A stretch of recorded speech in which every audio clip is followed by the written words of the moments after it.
radio or driving to the punk rock show. Well, I don't wanna hear your podcast.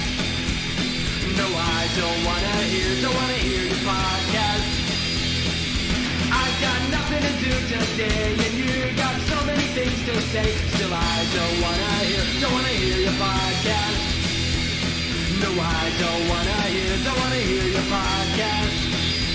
You're just another voice in the crowd, and you don't dare to say what's not allowed.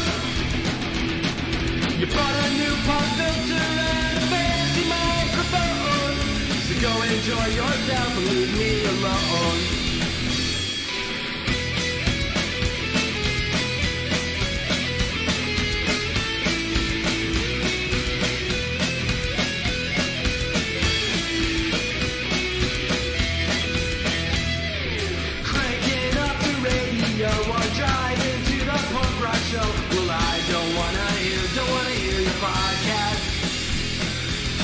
Don't wanna hear your podcast. I got nothing to do today, and you got so many things to say. Still, I don't wanna hear your podcast. No, I don't wanna hear your podcast. You're just another voice in the crowd, and you don't dare to say what's not allowed. You bought a new pop filter and a fancy microphone, so go enjoy yourself and leave me alone. Go enjoy yourself, leave me alone.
Yeah. Hey. Happy Friday, guys. It's Liberty Late Night. I'm Mary. And I'm Dave. Yeah, thanks for coming to hang out. Super excited. Oh, we have our friend Raja on the show we tonight. Gotta say hi to our friends. We're going to say hi to our friends who are here. So actually, Chris was down here showing me all the analytics on our YouTube, which I've never looked at, but apparently that's really important to children. And he's looking through it, and I'm like looking where our demographics are, and most of our viewers obviously are in the United States, but we have 0.4% of our watch hours are in India. Wow. So I figured we'd cater to the 0.4%, which is just Raja. So welcome to the show, guys. Super excited to say hi to everybody. I got to do a quick scroll up here so I can make sure I see that Tim was indeed first. I'm sorry, Craig. Hey, Lyle, what's going on? Craig with the K. Hello. You gotta slow down. Sorry. Hey, Lyle. This one's long. And hey, Craig, we have what's going on? We have Craig. Yeah. Another Craig? We have Craig Leach. Oh, Craig and Craig. Yes. Craig Leach wanted to be first, but he wasn't, and he's sad. Craig, don't be an asshole. He's not. Hi, Dottie. She's going to get some stuff on the stove. So, Ryan Rice. Oh, my gosh. It is so good to see you here. Yeah. Holy moly. He's all over the How Facebook are now. you and your family doing? Oh, my gosh. It's so nice to see you. Yes. Hi, Matt Lacey. Happy Friday to you. Dunmar. Hello. Let's see. Jamie Piles here. Got to push Jamie's button. Jamie! It is the Bobs and Vagine show today. Yes. Hi, Celeste. Over on Float, we want to say hi to our friend Slither. He's here. And, I'm going to wait for his button. Because Dave's going to push Slither's button. Whatever, Slither, sir. And Adam. Adam's here. He's on Float. Hello, Adam. We always forget that we actually made the Adam button. And it's not just like, oh, Adam should have a button. Yeah. Let's see. Oh, Denmark's over on Float also. Hi, Seth. We got My Freedom What's up? See, Carl. Did I already do Carl? No, where's Carl? Oh, there's Carl. Okay. Oh, see, I didn't even get there. You got to do the Seth button. Oh, Seth. Mm-hmm. Wow. Yep. Hello, Carl. Hi, Kirk. A lot of buttons. A lot of buttons to be pushed. There's My Freedom Gaming. Oh, hey. Hello, Captain Kirk. Alan Mosley's here. Uh-oh. Yeah. It's about to get crazy up in here now. Hey, Charles Frederick. Hello. Yay. Lyle's making a bees churger. Bees chorger. Sorry, that sounds really good. That's where you put the cheese on top of the bun, right? Tell Dunmar to get off my Facebook account. Dan showed up again. Hi, Dan. Holy shit. Dan's a fantastic man. He really is. Oh, my gosh. Oh, wait. So, me and is that us? Have an anniversary now? Is that us? Who? It's blocked out. Yeah, that's probably us. Okay. Guess what, guys? We've been doing this shit for like 3 years. Yeah, it's like officially like where we got the green screen and did, started up and had an intro and all kinds of stuff. Yeah, so I was just thinking about that today. I'm really excited though because I love you guys and I love hanging out. Dan's had a lot of whiskey. Yes. He's had a bunch of whiskey. Somebody asked what we were drinking. I'm drinking one of Dave's. Yeah, we're drinking stouts. these right now. Southern Tier 2X Milk Stout. Oh, we have a favorite. love badge. Oh, yay, love badges. Oh, a love badge. See, I noticed when I was watching Alan's show that there were all these new badges that you can get. Yeah. Mm-hmm. What do you call this? Let's see. See, My Freedom remembers when we got the green screen. Yeah. Oh, Isn't that crazy? Go to our YouTube channel and watch the first video. Chris wanted to see it, so I started playing it. Oh, it was like our first interview with somebody. Oh, yeah. And you can't hear anything he's saying even after I tried to fix it. It's like oh my gosh, we were up in the office with the other and old the green screen's terrible. Old boxy monitor. Yeah, that was crazy. Badges. How many boosters do you think we'll have to take? Infinite. You take as many boosters until you die. It's like Call of Duty now. You're on the subscription plan. Yeah, yep. And sadly, some people are taking the boosters and actually, dying. So, anybody heard from who's your governor?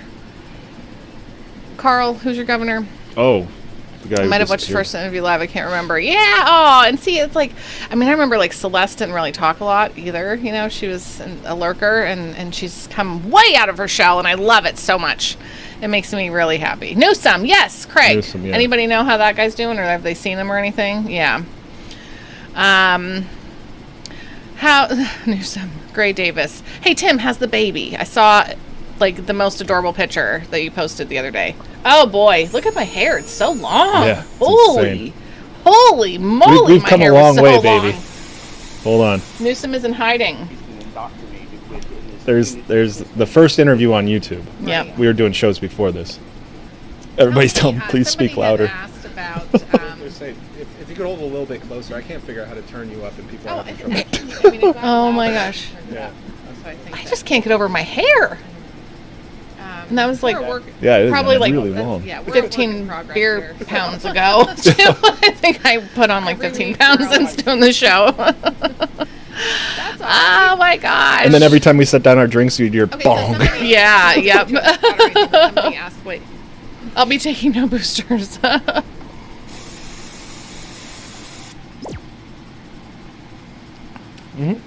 18 reasons why I won't take the vaccine. Hey, yeah, right? Derek T, I see you over there on Float.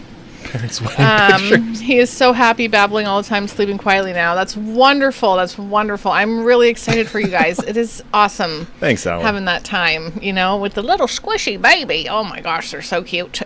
I still don't have good enough chroma key to fix Mary's thin parts of her hair. Oh, the thin parts of my hair. Yeah, I usually don't have this kind of stuff hanging down, but Oh, we should keep moving. We got 4 minutes. Yes. All right, so this week. So every week we give away a prize to one of our Patreon members just to say thank you for supporting us for this long. And this week we giving away, I've run out of ideas, so we're giving away the 50 caliber shot glasses again. I just keep going through the list and picking ones. I know, Jamie. Big disappoint. So we're going to spin a wheel. We're going to find out who we're going to ship these to. Slyther, I want to say something about that, but I have to wait. Hold on. Yeah. I am giving single mom boosters. Oh, it's turned down. It's turned way down. I can't even hear it. Boop. Here we go. Why does it keep moving over? I don't know. Okay, anyways. Slowly. All right, guys. Names are getting bigger. So chances are getting better. Yep. We're keeping everybody's name who hasn't won. You're on the wheel still. If you've won, your name's taken off. Because I want everybody to win something. And if you're a new Patreon, your name will go right on the wheel. So let's spin it and see who gets these awesome shot glasses. Which you can't see who it's pointing to. Oh, no, you cannot. It's Brooke Atkinson! Yay! Yes. Yay, Brooke. Somebody tag Brooke. Awesome. You could give away Christmas movie themed shot glasses. Oh, yeah. That's a good idea. I did not even know that. Are you serious? I love it, Celeste. Of course you know that stuff. You're awesome like that. I saw her Christmas ornament. We want Worm Dehorser. Worm Dehorser. Get the horses. All right, now for the ugly part, because I don't feel like leaving the scene just to do this. Okay, we are going to open the movie wheel now, and we watch a movie every Friday. Nope, sorry, I lied. We watch a movie every Sunday night on Flote, FLOTE.app, and we have a wheel here that's going to pick the movie for us. This will be the last movie before we start with Christmas movies. Because this is the last regular one. We just finished up Halloween. We're those people. And hey, you know what? It's almost Thanksgiving, and I want to start the Sunday before Thanksgiving. So let's spin the wheel and see 9:30 p.m. Eastern on Flote. You can hang out and watch a movie with us. Mortal Kombat, the new one. Oh, I'm excited. Yes, Ryan, I'm so glad you're here hanging out. We've done a whole bunch of things. It's really come a long way. Well, honestly, the couch. like our equipment's paid for, so we want to get back. Oh, absolutely. Absolutely. All right. Southland Tales. Hey, Craig, you know what? You come to movie night, so you have your input is. We'll take that. Craig. Oh, yeah. Because folks who come to movie night, you can suggest movies that go onto the wheel. Yep. So. Yep. But we have to remember. Oh, they come there. Yeah, they come to the movie night. Fat Man would be a great transition movie. Check the wheel next week, Celeste. Mortal Kombat. So I am really excited. If they don't play that old techno song, I'm gonna be disappointed. Oh, right. From the original Mortal Kombat. Dun, dun, dun, dun, dun, dun, dun, dun. Wait, I don't want your input. I care about you, Craig. You should come over and hang out for a movie. But everyone's welcome, honestly, to suggest movies. Because maybe there's something we haven't seen that we would like to see. There's a lot of movies out there. That we picked. Yeah, well, but also I think. Well, yeah, there's a lot of input on that. Yeah, there's a lot of input. Yep. So real quick, I want to say to Slyther, because he said about vax and all this stuff like that. But somebody shared an article today about that doctor in Canada. Was it in Canada? Who wanted to punch anti-vaxxers in the face. And I'm not excited to report that he died, but he died from his booster shot. From it or after it? After it, right after it. So it's going to be a coincidence. But yeah, he wanted to punch. Correlation doesn't mean causation. He wanted to punch anti-vaxxers in the face. Yeah, that's an asshole. Yeah. So I mean, I'm just saying. Well, anti-vaxxers. No, I'm kidding. Your opinion's your own opinion. That's fine. Yeah. Yep. Everyone's, I believe in medical freedom. Yeah, 100%. Yes. I have Fury. Fat Man in my private library. If we can figure out how to download. Oh, thank you, Carl. Awesome. So, it is 9:45 on the dot. We're gonna bring Raja on. Whenever he gets in. I just started the meeting. Did we see that though? I feel Denmark. Did we watch that one? I don't know. Kung Fury. Pro-choice. Yeah, you can make your decisions about your own body, and if you want to put your put a vaccine in there, then go ahead. Yeah. But don't. I got a bunch of them. I went to public school. Yeah. That's why anytime anybody asks me, "Are you vaccinated?" I'm like, "Yeah." Died from the vaccine. Yes, Slyther. I have. I have I think I sent the article to Dave. I'll have him post it. But I was just like, oh my gosh, like, I have to say something about this because, you know. Jamie, pro-choice. I also believe in consent before you get penetrated. Please try to love a bunch of the face. Doctors are usually pussies. I'm sorry, what did you say? I said I don't believe in penetration without consent. Oh. Yeah, Dave, I don't. That's just the way I was brought up. I'm one of those weirders. Yeah. Whoa, wait. Consent. Hi, Katie. All right. So, do you want to wait? We can message Raja, right? Just to make sure. I mean, it is like 7 a.m. there to him. So you know. It don't matter. Craig likes it when you say penetration. I love watching football. I love football. That's why Mary wanted me to say twice. I always crack up when they say, like, you know, things like Chris Collingsworth says penetrate like a whole bunch of times. I'm like, say it again. Please say it again. Because it's so He's funny. Your favorite, Chris Collingsworth. No. Everybody loves that guy. Yeah, He's everyone not that loves bad. that guy. He's just kind of irritating. The slider just goes off every once in a while. Oh, yeah. Job for job. Yep. Oh, and then they were posting a list of, hey, Christina, how are you? How are you? I found out which wine goes with candy corn. Oh, shit. Raja Pops. Your candy corn order. It got canceled. I ordered that Thanksgiving dinner candy corn. It's supposed to be like mashed potatoes and turkey and what is that jelly? Oh, the cranberry sauce. Cranberry sauce, and right the day it was supposed to be delivered, they messaged me and said it was canceled. Ryan, I believe you. I believe you that it's like Squid that. Bro Code. Is that like from Squid Games?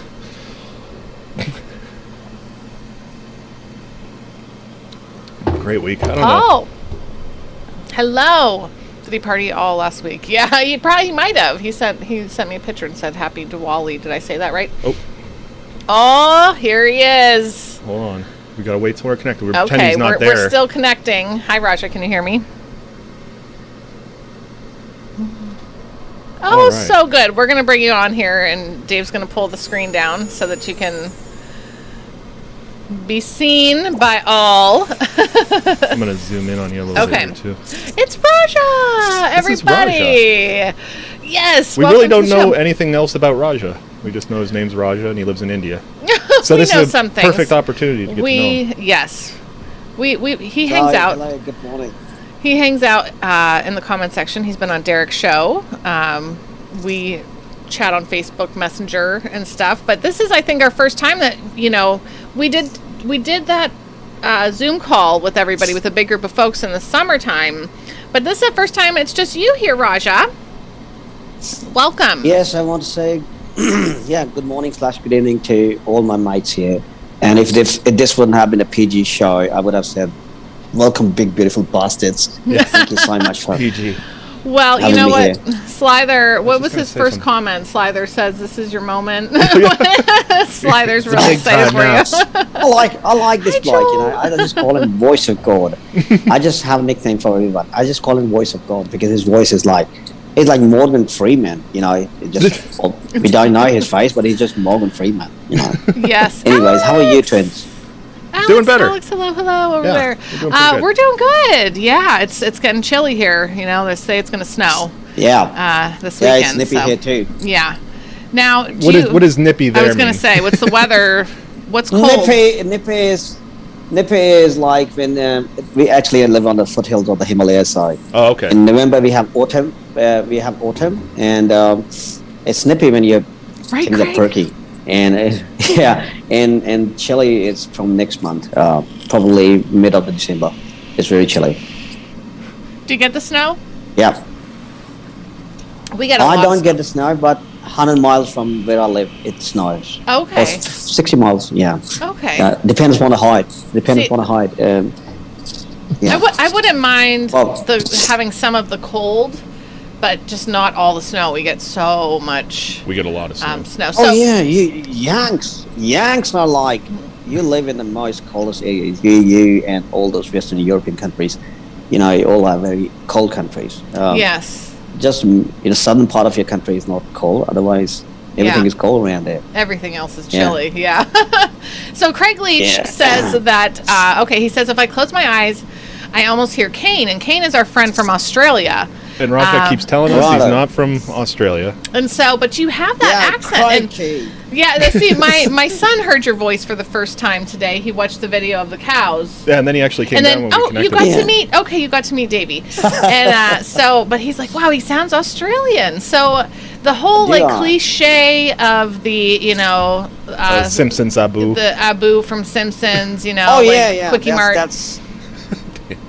That's very exaggerated version of Indian accent, I must say. I'm not going to say that people actually don't speak in this manner, but there are a very negligible amount of people who actually speak in that manner. Yes. I'm going to give you a demonstration today how we people who communicate in English on a daily basis, we speak with each other in our country. I'm not going to say some curry fuck, so it's going to piss off some people. So, so my countrymen, so I'm going to give you demonstrations there how actually the people talk, and I'm going to do it on purpose because I start stuttering. I have the problem in my accent. So right now you are hearing this is how we actually speak with each other, and this is how we communicate with each other on a daily basis. You will see a lot of P's and D's are getting very precise rather than we saying precise. We say precise. The P is very peculiar. So this is how we actually communicate with each other. The accent is very normal. Let them know. It is not like, oh, thank you, come again. Yeah. Oh, thank you, come again here. No, nobody says that. But yes, there are people who are, because this is not okay, enough for the demonstration. I'm stuttering. So this is it's just like people actually. It's not a first language. So like we have multiple languages we are speaking a native language. My native language is Punjabi, and my mother language or the country language is Hindi, and that means it's foreign language. So we are learning this language. So most of the population is learning and studying in English medium schools. So we need to learn this language. Sometimes people who learn properly and the pace is very high, and they might be living with a person who is actually quite familiar with this language. They quite a bit of, they get very cool with this language. Other people who are learning, they might be having that kind of accent. They sound like that one. But you have seen so many people from my country who, settling down in the United States or Canada or other European countries, they have American accent. Once you start living there, you just deal with the accent. It's very simple. All right. My accent problem is like, I feel so liberated when I just talk in this accent. It's like one of the most liberating thing happened to me. My old prejudices, my old my head is not actually busy in translating the thing, because you're thinking in your native language and then you're speaking in English language. Then that's a whole lot of translation is going around in your head. So you just just push off the accent and you just adopt the accent. And whoa, at voila, you feel like, oh my God, crikey, I'm just feel like Australian. So I just don't have to think about, like Apple. Okay, I'm now already a kangaroo, so I'm just quite cool with that. Now you learned English in school then, or is it just everybody learns English? Everybody learns English in school, but because most of the schools are English medium schools, thanks to the Brits, they fucked us for 200 years. So yeah. English language is like, people actually feel cool if they speak in English. That's the irony. It's just a damn language. And that your intelligence is being measured if you can, communicate properly and very classy way in English. Then there's one way. Not being offensive to Yanks, but Yanks language is very, very like easy. It's like mother's food. Right, it's easy and it's full of profanities, but that's okay. It's a lot of profanities, but still, classy one is the one who actually, the Brit farts are actually speaking. Oh, hello, would you like having a tea? So that kind of language. People actually find that classy. I feel the same. Like I've been trying to learn Spanish, and people are like, "Why are you trying to learn Spanish?" And I'm like, I just think it'd be cool if I could talk in Spanish and then impress people who speak Spanish.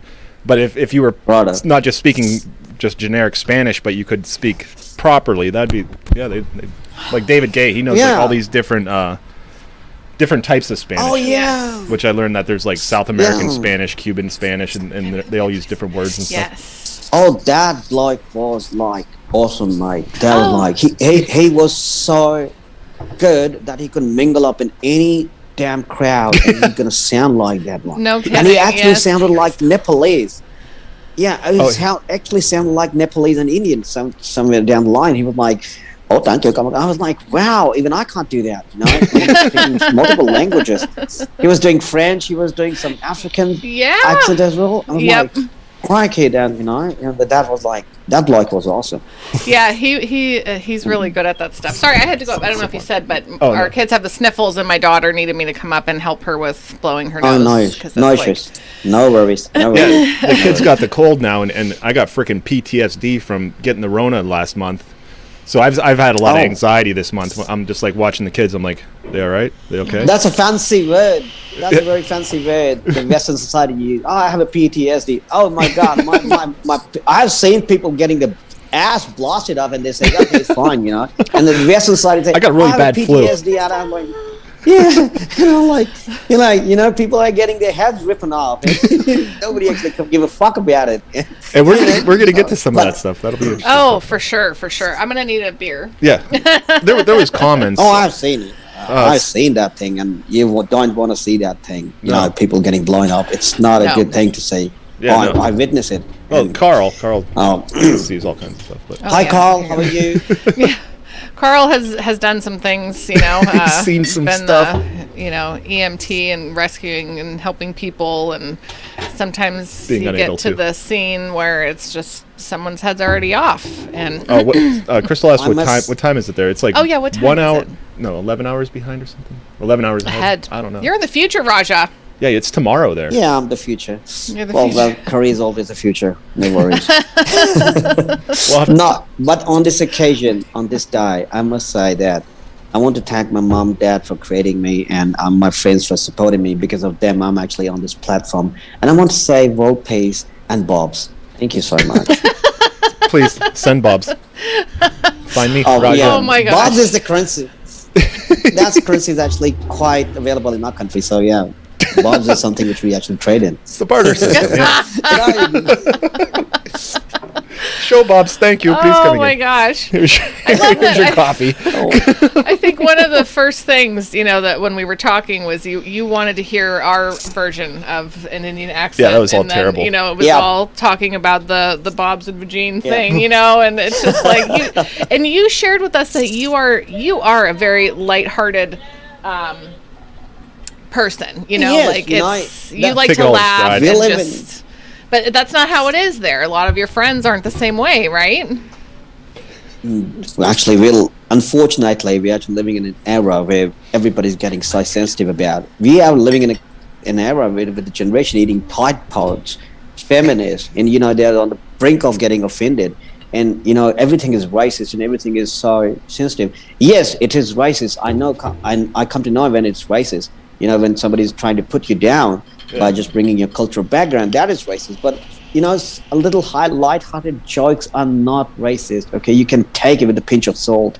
It's nothing racist about. Okay, if you're just getting offended by Bob's, stop fucking asking about it. Okay, stop asking about it and start typing boobs rather than Bob's, because the Bob's might be driving a damn truck back in New Jersey, okay? Bob is having a big beard, okay?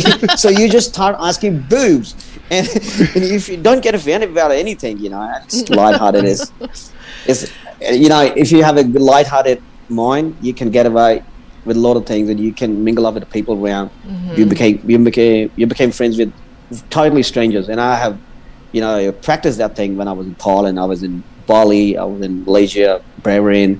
And 4 countries I have been, and I've been to Slitty, motherfucker country, China too. So, and I was in Shanghai. You know, only Chinese were the one who were not opening up. You know, they were the one who would have never closed mind. Yeah, they're very know conservative. Mm-hmm. Yep. Am I right? Yeah. Am I right? No, that's their culture, and they're pretty. As from what I've heard, I don't go there very often. Yeah. No, like they notice, they observe, but they don't open up. Because they say when they speak, you come to know and you will decipher everything about them. So it's just like something very fishy about them. So I was in Shanghai for my first foreign trip. Was there. Unfortunately, I didn't like there, but in Thailand, Bali, it was fun. Yeah, make a lot of friends. Yeah, we were like really great friends. It's a horror house of the world. So there's a lot of good questions coming through. Yes, go ahead. Ask some questions from our friends who like. Well, Paul here right now, he wants to know. This is the one I saw about arranged marriages. Is that part of your like religion or the culture? What and does that happen there, or is that just like stereotype again? In the movies and stuff. No. Yes. Unfortunately, I have been through that shit, so it's not working right now. Yeah, but it was working until 2005, until the third wave of feminism was actually struck India. So before that, everything was good. People see the basic concept of the institution of marriage is to be with each other in thick and thin. This feminism shit actually brought it out. They brought it up, and everything just got blown out of proportion. But now, arranged marriages, I just don't think it's working in that same magnitude. But it's getting a little bit, what do you say, modified. Yeah. Wow. Do people still prefer arranged marriages, despite the fact everybody's actually having fun and virginity is not a thing here anymore. It is a dead breed, right? So people are not actually looking for virgins because there is no virgin anymore. Because everybody is like, living their best life. Not best life, but you can say best life if you're open. If you're honest about it, like if you say, I'm a girl or I'm a man, I'm just having a relationship. What the fuck about it? So, but the thing get cranky when they say, I am like that, but treat me like somebody who's very naive, very, hypocrisy. You want both. Yeah. So that's where the problem lies. But still, the younger generation, every generation, they prefer arranged marriages because for women, arranged marriage comes with what greater package she's gonna get. Is that true, Dan? Dan says 1 in 10 arranged marriages end in divorce. Oh dear. But is divorce it is ending up divorces these days. Well, he says 1 in 10. It is ending in divorce. Here, the divorce rate's about 50%. Thanks to America, we are also catching up very soon. We are 45% already. Okay. Oh wow! Yeah. So you were saying for the woman, the arranged marriage is. No misogyny here, but this is a fact. Women actually always looking for a stronger branch. So when it comes to marriage, everybody's looking for somebody who's settled down in Western country with a white collar job or blah blah blah, or somebody in India who's doctor, engineer, or is having a rich businessman. Finances kicks in. So every time when somebody is getting married, they're always looking for a good, profile. So it's not about they're marrying the person. It's about, I'm not saying like everybody, but population. If they say they're looking for love. Come on, we live in 21st century. You're not gonna make me fool about it. I'm not. I do look like a jackass to you. It's not about love. You're just marrying a doctor, okay? You're a doctor. You want to settle down with a doctor. That means you have already decided your profile. So yeah. Yeah. Now we do eventually. I mean, we do have people who are asking, and we're curious too about your faith. But I want to ask real quick. Craig was talking about. He has some Indian friends that say southern India is a poor wasteland with no power or toilets. Is that true? That was a huge problem before 2014, before this current government came. They addressed the situation. Say, it's a 1.30 billion population. It's a huge population. Everything, even a 2% becomes some millions, okay? Yeah. Even 2% of the population is a huge chunk. There was a problem. The cities were not having that kind of problem in sanitation, but in villages, people, everybody was carrying the damn pot with the water and just, being a peacock in the field. Everybody in the morning, everybody was like shitting around. So that was a problem. Yeah, because first of all, it's not like they didn't have the resources to build a toilet, but they didn't want it to. There's a cultural thing. For someone, it's cultural thing. Someone was like, I don't want to go there. Somebody was like, oh, why to spend money on that? There was a problem, and this current government recognized it and said, we're going to solve it. So they provided some schemes, we're going to provide you money, so build the toilets. And they made it mandatory to the people that build a toilet. And kind of schemes like a woman is getting married and she's saying, build a damn toilet before getting me married. It's a basic requirement. Yeah, so there was a problem, but not in the way or not in the magnitude you're talking about. Like, it's a huge country. Yeah. Yes. Like, people are rich, and people are poor. It's an oxymoron, okay? Yeah. And I've seen the bullock cart and a damn Jaguar and a Ferrari side by side, simultaneously on the same road. Wow. But it's a country like that. Yep. Yeah. And I unfortunately, I didn't click the picture, but there was a bullock cart and there was a Bentley. And I was wow. this is India, and look at it. Look at this it. is Bentley, and this is a bullock cart. Yeah. And this bullock cart person was carrying some computer on that. He was carrying some computer on the bullock cart. It's like, wow. Oh my It was gosh. a crazy thing. Now Beautiful country, crazy country. You guys just got done now celebrating. Was it through October or was it? I'm sorry. Oh yeah, It was Diwali. Yes. Okay. So, can you tell us a little bit about your faith and, what you believe, and because I don't think I really don't know a lot about other people's faiths or religion, if you want to call it that. Hi, Ryan. First of all, most of the people actually know that we are Hindus, but that's not the name of the religion. In fact, it's not even a religion; it's a civilization, right? The concept of religion came from the monotheistic religions like Christianity, Islam, and Judaism. This is the first civilization and the oldest civilization. So this is no concept of religion. So it is a civilization, and it's called Sanatan Dharam. That means eternal righteousness. That's it. There's no such word that actually describes a typical religion. Okay. So it's not there. Yeah. So faith is. It's the basic pillar of this faith is spirituality. It's all about raising your standards as a human being. So yes, you know us as Hindus, but Hindu is a geographical term. Okay. Right? And yes, because where I live, there are three major river systems in India, and this where I live, it's called the Indus River water system, and Indus, which is called Sindhu in Sanskrit.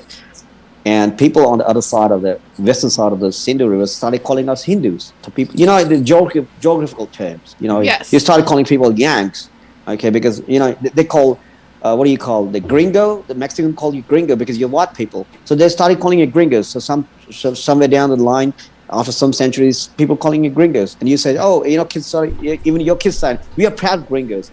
You're not gringo, you're American, So that's a word. So the geographical term is Hindus, but there's no such word for the religion. It's a Sanatan Dharam. It's eternal, faith. That's it. Okay. And there was a festival season up to Diwali. There's a bunch of festival actually comes in, and so many festivals happen in one month. Every day some kind of other festival. Some women. Most of the festivals are actually dedicated to women. And they call us a country which misogynist country. Come on, women are getting all the moolah. Okay, we don't get a shit. Men are the most ridiculed entity in the society in the Eastern or Western. Yeah, men are like, we are like done. Our time is gone now. We lost the war. No, our time is done. What's up, bud? Oh my goodness. Okay, so I want to ask about when you're here and then you say you have to go to temple, you're visiting because you're in the future, so you're in the morning and you say I have to go. Now, what do you do and how long is that, and is it a daily thing that you do? Some people spend an hour because they want to say, oh God, give me some. So some people are like that, and some people are like me who says, hey, good morning, how are you? I'm going to pay my obedience and say, you're my mate. So I spend like 10 minutes, just sitting in front of the, Indian temples are not supposed to be worship. They are supposed to be a powerhouse of energies, okay? And that's why the deities, which sitting over there, you need to sit in front of them and feel the energy. That's the whole concept of going to temple. Temples are not the places to worship. To worship someone, okay? And there's a concept, there's a difference between God and the Almighty. God is the one who's taking the human form. Almighty is the one who is eternal. And you don't know the gender, you don't know if it's human or not. It's just light, or it could be anything, right? There's some kind of power, it's some kind of power. So you need to grab that power to charge yourself, to, get energized for the day. Sure. Because you're going to encounter so many problems in the day. So it was supposed to be a powerhouse, not to a place to worship. But unfortunately, from the last 1,000 years, because of the Muslim invasion, we lost our way, and people are back to superstitions, and that's not going to help. Right. Otherwise, if you just read about it, it's about the Vedas, and Vedas talk about being spiritual. That's it. Live and let live. Yep. And grab some bobs. That's it. And grab some bobs on your way out. Don't forget one thing, mates. Our ancestors were the one who developed the Kama Sutra. While everyone ancestors were roaming around in their skins, our ancestors were writing down manuals about how to have sex, how to feel spiritual while having sex. But one thing I never understood: how I'm gonna feel spiritual. I'm just having some hump day. I'm going to have some fun. I'm not going to feel spiritual. I'm going to enjoy the thing, right? You're right. There's somebody was, there was the bloke I was having a word with, not bloke I would say, it was an old fart, but he was saying something about, you need to feel the energy coming down and up. I was like, mate, I'm going to hump some Sheila over there. So, yeah, forget about this thing. I'm not going to feel the spirituality. I'm just going to have kind of fun. Yeah. Oh, my gosh. Indians are already very serious about bobs. Yes. For the last 3,000 years. For the last 3,000 years. Gary wants to know about the cryptocurrency. May I see them? It's for research purposes. Yeah. I'm writing another book. Gary wants to know about cryptocurrency. Is it getting popular in India? Oh, yes. Okay. You can't miss the point. India is the Silicon Valley now, in Bangalore, in southern India. Oh, yeah. We are actually we're earning billions and $billion because of America and Western countries. We are just producing this so good software industry. We have a very big, large software industry. So, yeah, of course, people are actually investing so much in cryptocurrency as well. People are getting very tech savvy. In India, you will see a fruit seller with a laptop. You can see that it is a possibility. He might be investing some thing on the cryptocurrency. And like, mate, you're selling fruits. Like, yeah, okay, I'm going to see some Bitcoins. What the fuck? I'm feeling a damn suit and I don't know anything about Bitcoin. And this cunt is actually aware about it. So people actually do that. Yes, people are quite aware of it. And I've seen people who have 3 Bitcoins, rich. Yeah. That's nice. Yeah. I was talking to my dad about Bitcoin the other day. Like, oh my, it's like, I wish, because we were talking about Mr. Beast and how, did he invest in Bitcoin? Yeah, I think that's where you got it. And it's like, geesh. Yeah. You think if only I had I remember people talking about it at work, like way back, and they're like, and I'm like, I ain't going to figure out these wallets and everything. This is too much. Yeah, but now, kicking ourselves. I missed that train too. Yeah. There was a time when somebody was offering me a Bitcoin, and like 6 years ago, and he was saying, my dear, have $200. I'm going to give you Bitcoin. I was what is Bitcoin? Right. I didn't know anything about Bitcoin. And you think at that time, like, $200, I don't want to part with $200, for some ones and zeros. What's this going to be? Yeah. Only and somebody bought it. See the future. Like 60,000. Yeah. It's like $60,000. What is the current price? 60,000? 65 maybe? Oh, who knows? It's going to reach million.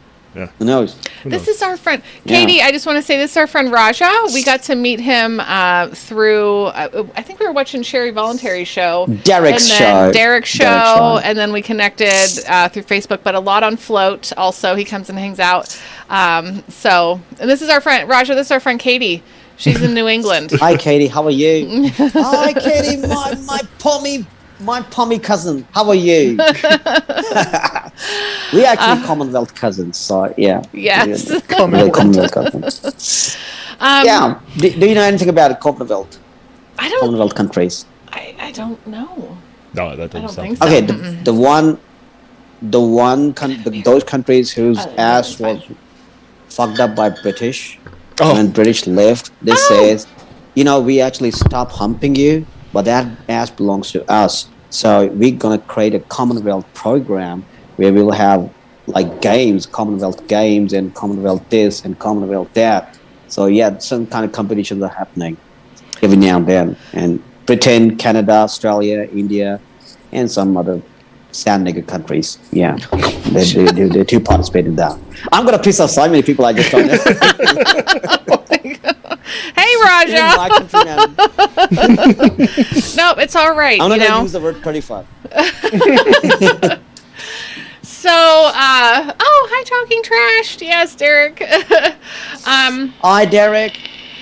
I feel like, there's like 1,000 things that, yes, Craig, the hard R even.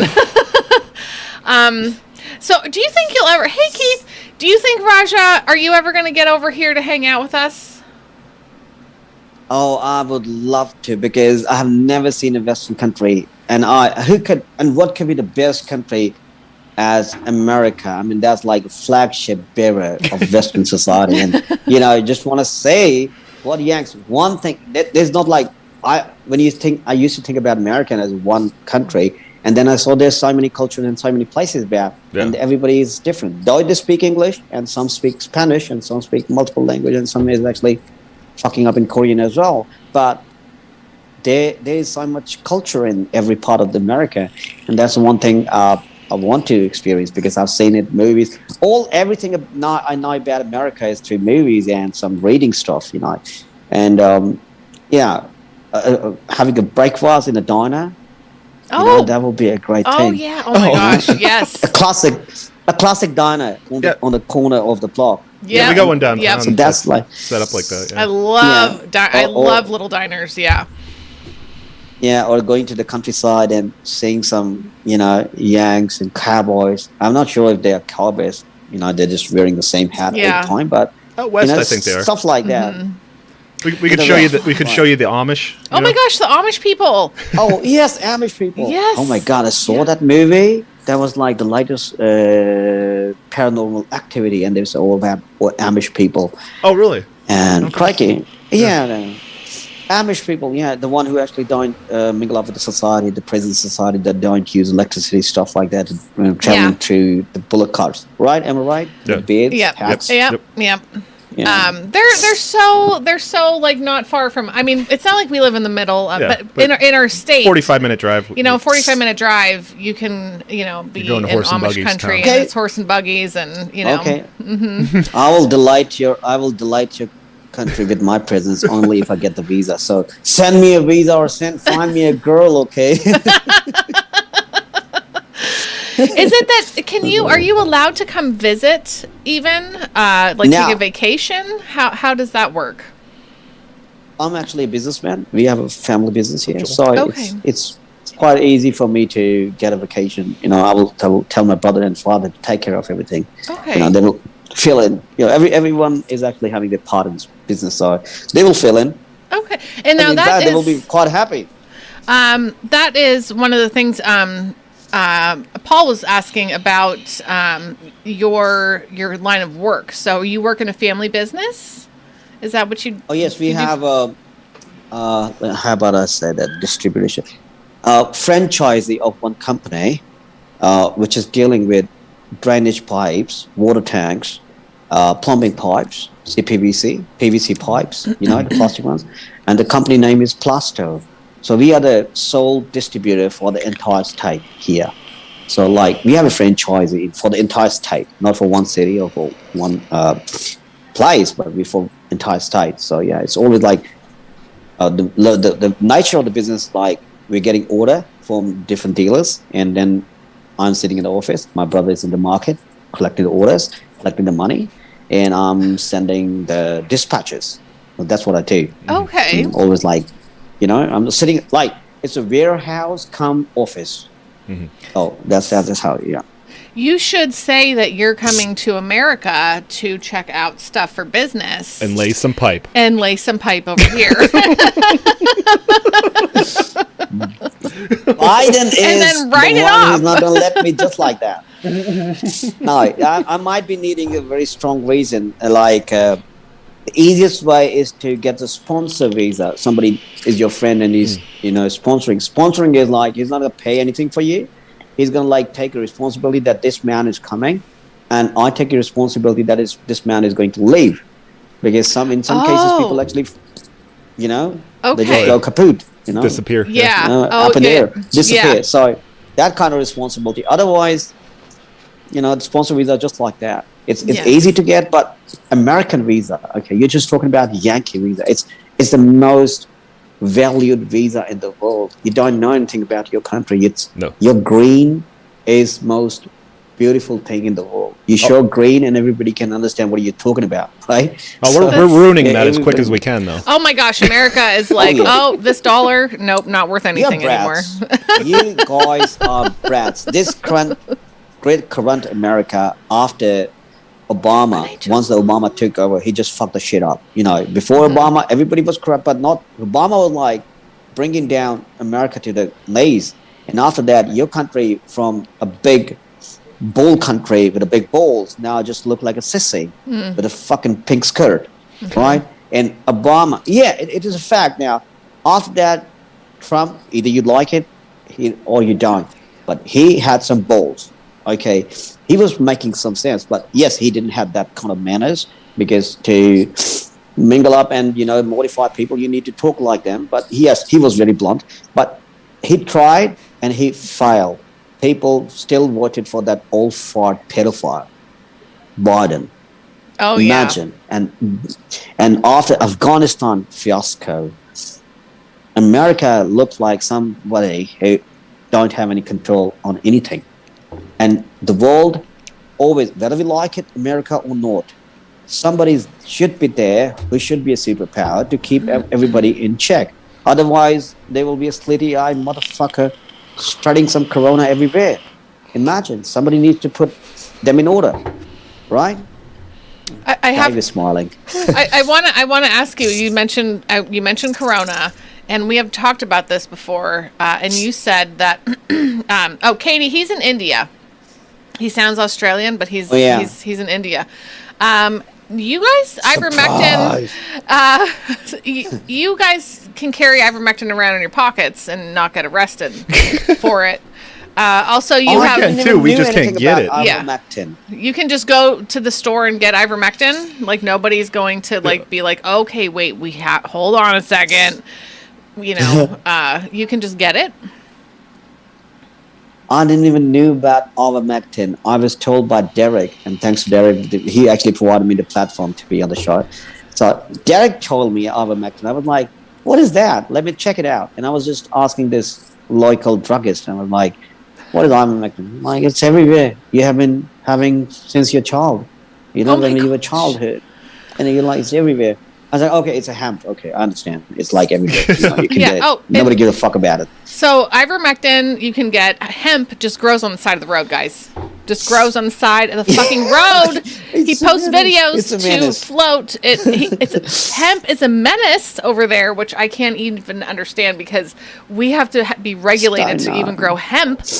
Like, it's ridiculous. Yeah. How about I just tell you one more fun fact? Before 1992, after we actually opened the doors for the Western economy and we wanted to grow up, before that, cannabis was totally legal.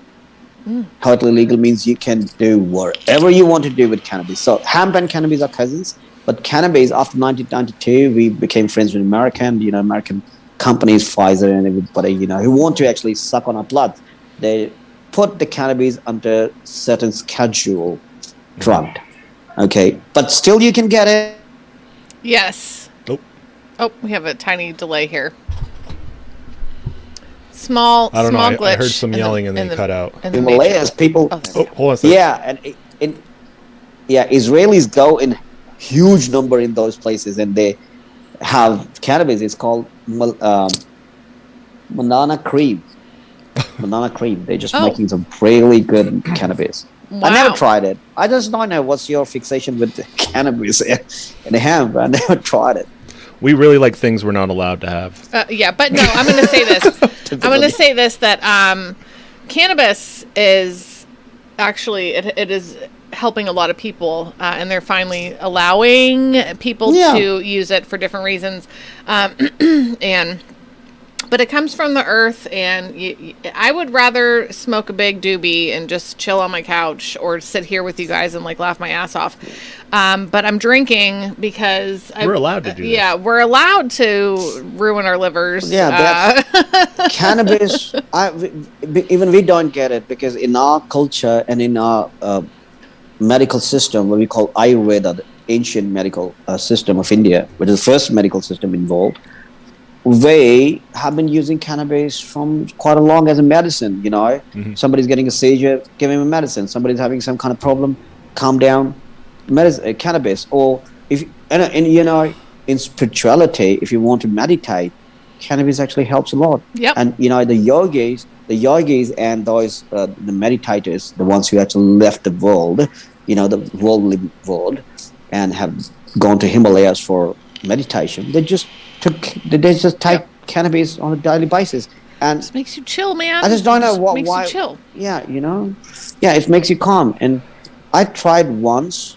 I'm not gonna lie. I tried once, and I felt like I was in cloud 9. I was like, okay, you know, too much for me. Not gonna do that again. Yeah, that's why I try to go to cloud 9 after the kids go to bed. I'm like, let's just say something. Calgon, take me away. I just want to chill, you know. But we used to be big potheads, like a long time ago. But now they come out with all this new stuff. Man, it's almost been like 20 years since we were really hard into it. Yeah. Raja, have you ever tried any other kind of drugs? That's awesome, man. You ever tried DMT? Like, have you ever tried other drugs? Is hallucinogenics anything in your society?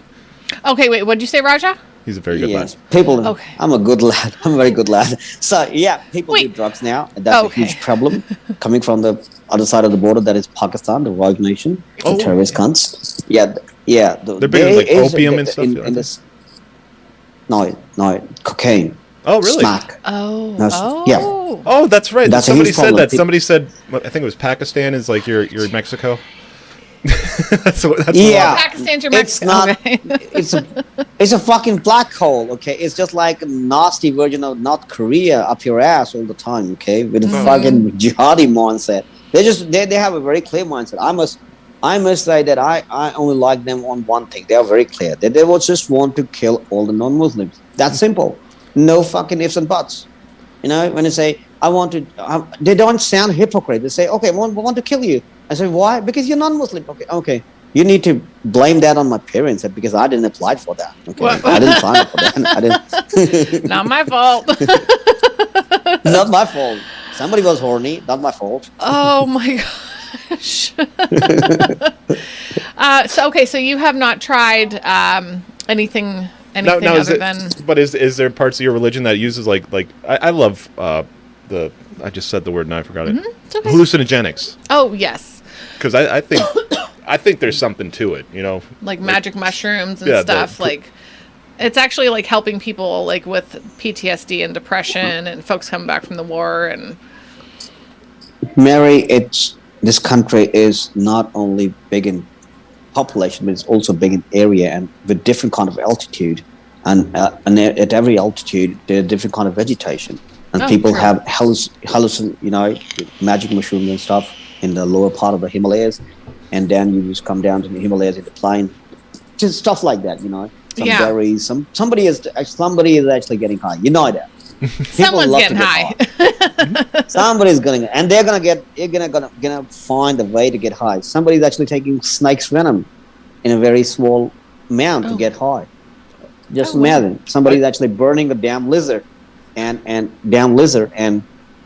smoke it out, and because some lizard is actually producing some kind of toxins that actually calm your head down. Wow. Snake venom. I use that for my blood pressure. Yes, snake venom. Snake venom is actually in Dave's. Yeah, it's in the medicine. Because when my doctor wanted to give me blood pressure medicine, I'm like, okay, what is this? I went home and I researched it, and I found out that it's actually derived from Brazilian pit vipers, from the venom of pit vipers. Okay. And I'm like, okay, that makes sense, because if you have too much, it probably stops your heart. But if you just have a little bit, it just settles it down. Yeah. So today I learned one thing. If I come to America, Dave, you don't bite me.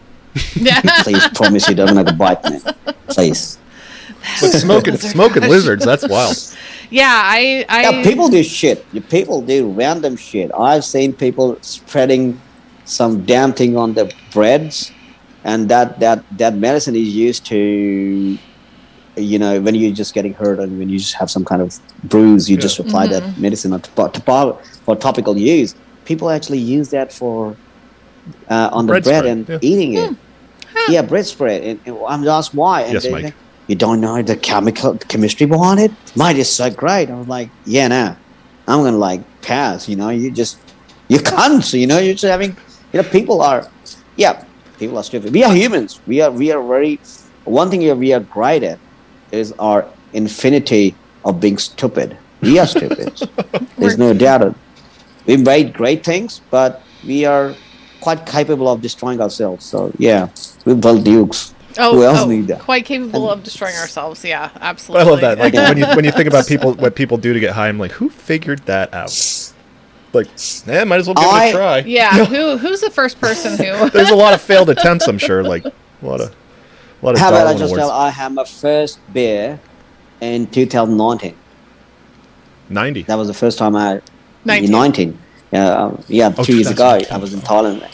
Yeah, my mate was coming from Australia, and I was joining him from India in Thailand, and we were having stag vacation. He got recently divorced. He was depressed and was like, "Mate, you need some Sheilas, okay? Just hump some bitches over there, and you're gonna be fine." So I just took him to Thailand. At that time, he said, and he was like, "If you're not gonna drink, what am I gonna do? Because I'm not gonna drink alone." And he got sozzled. He's like, he always get pissed drunk. And I was like, okay, I'm gonna have some beers. And I tried, and I didn't know that I was so good about it. So, I gulped down like 7 to 8 pints in one go, and I was not drunk. And I was not sozzled any time. I was in one night I had 5 to 6 liters of beer. Yeah. Oh. So I was like, wow, that's a lot of beer. Yeah. A lot of beer. And still I was not sozzled. I was like, the only thing I felt was my hands were numb and I was calm. And I'm a talkative bloke, so I was like, the more I was drinking, the more I was, shutting my mouth. Oh. But I was aware of everything around. So nobody can trick me with some bills that you're putting. So this is your order. I said, no, I didn't order chicken tikka masala, bitch. This is not my thing, okay? So yeah. So just go fuck yourself. So, yeah, I never got salted. I never got pissed drunk, but I tried. You know what? That's a valiant attempt. Yes. And it's not all.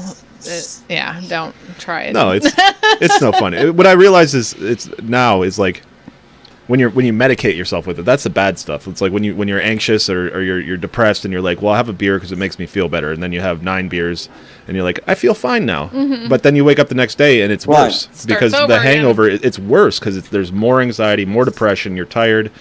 Your body's run down, and you have all the other shit that you never actually faced or dealt with. On top of that, Raja, have you ever had anxiety, or felt like panic or anything like that? Of course. Oh yes. It's not like I don't want to talk about it, but yes, for the sake of conversation, I'm going to talk about it. Oh, yes, thanks. I was like, I grew up in a boarding school. I was quite good in it. Never heard about anxiety and everything. One the guy who's very competitive and all testosterone and all proving your masculinity thing. So I was very cool about it. Yeah, you got to crush that down. Yeah, but when something happens in your life, some really bad shit, and after that you just do like that from supercharged to somebody who don't have the confidence to even buy a damn shirt in the store because you don't know how to talk to people. So I have been through that shit, and I know anxiety, and I know OCD. I had OCD since my childhood, and this kind of she had a little obsessive compulsive disorder. Yeah, but that OCD was about arranging the things in certain manner. But when you encounter some kind of problem in your life which is not curable at that time, the OCD actually turns into something which can take you to the level of superstitions or some kind of rituals. You just, let me close the door before and run my certain kind of image, positive image, and then I will close the door. And then you keep on closing and opening until that image actually doesn't fix it in your mind. So that kind of ritual, small, useless ritual. Yep. And that gives you anxiety. That gives you, that it's not going to be fruitful. It's not going to make any sense, but still you're doing it because you're just obsessed with it. Yep. And that's the thing, anxiety, depression. And that comes the black hole, depression. Depression is like, it's corroding your soul every passing day. And I have been that. I still go through that, but now I know. What the hell? I like that, after being through some shit in my life, I was like, fuck that shit. It's going to happen. What's going to happen? What's going to happen? Yeah. Right? So let my life. So I still do some OCD stuff, but I just toned down myself. I never went to a shrink. I went to a shrink and he was like, mate, you have diagnosed yourself already. I can't help you because I need to diagnose you. You have diagnosed yourself already. So you need to unlearn what you have already learned because there's something which you're not supposed to learn. So anxiety and now, and people take small shortcuts to tackle it through medications or, narcotics. Now that's going to make it more nastier. The more you go in narcotics and more you go in alcohol and you wake up in the morning and you say, what the hell I was doing last night? I shouldn't have done that. I know. Right? And and you just, but for me, like Thailand was really great. I just wake up and, some two bitches sleeping right next to me. I was like, okay, I did great. This was great, mate. I did great. I want to but say that was fun. I want to say thank you for sharing about that because I have struggled and continue to struggle with anxiety, depression, OCD pops in. I know when I'm not doing great because the OCD lucky. is really strong. And other folks here also, it's something I think we all need to talk about. So that we can get rid of that stigma. Get rid of the stigma. You're afraid that if you don't do this, then something bad will happen. Yes, it was that. Exactly. That some kind of fear. It's always like the fear actually controls your mind up to that extent that you weren't able to take another step. Like a fear of your family members being killed, or fear of getting failed another time, and stuff like that. It's always and if like I don't do this, like I have this control, and if I don't do this, so and so is gonna, you know what I mean? Yeah. This is gonna happen, and it's so heavy because you really believe that you have that power. Exactly. Yeah. Yep. Exactly. Exactly. And the worst part is, unfortunately, if that thing really happens, like you're gonna get failed in exam. Yep. You're gonna get failed in exam, and you did all that stupid ritual, and you still got failed in exam. What are you gonna do? It's gonna actually multiply that fear for the next event. Yep. So I've been through that, and you're lucky. When I was saying you're lucky because you're living in Western society, and it's cool to talk about mental health. It should be talked and it should be addressed, but in India, people don't talk about it because they talk about it, but there's a stigma related to that. Because if I start talking about, I have OCD, just start. People will say, we are with you, we understand. But instantly, they will say, he has gone mental. This guy's got a mental problem. It shouldn't be that way. Yeah, it should not be that way. Exactly. But there's another side of this problem is the people are actually getting anxiety or nothing. They're just, it's become so fashionable these days to talk about their mental health that there's the person who don't even have a damn problem and they say, my phone actually got off and I'm just feeling so anxious, I'm depressed. You don't get depressed when battery is going off. Yeah. And you don't just say sorry. I mean, sometimes people say sorry and like you don't say sorry, okay, on serious stuff. You say sorry on a serious stuff.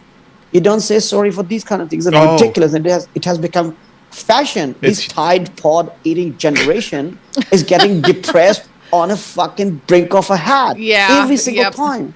I like that you pointed out people saying sorry. Like, a lot of people say sorry, and there's even posts about it. It's like, stop saying sorry, because everybody's like you're standing somewhere and somebody's next to you, and you're like, oh, sorry, like. Yeah, I don't even know if you wanted to be here or not. Yeah, but I'm going to apologize for my existence. One of my ex-girlfriend, she left me, and I'm being personal here, but there's no problem in that. So she left me without any reason because she wanted to marry another person, and then she got fucked up. Of course, she was karma's bitch. I was like, okay, bitch, you got one, huh? so she called me like after 6 years, and she says, Roger, I'm sorry. I shouldn't have done that. And I'm feeling really ridiculous. And I was like, sorry? I mean, sorry is like when you fart while you're eating. That's when you say sorry. You're supposed to die, bitch. You just left me in the middle of nothing. Somebody broke your heart. Roger, that not broke my heart. It actually broke my self-respect, She was like, women, no offense to Mary and Celeste here.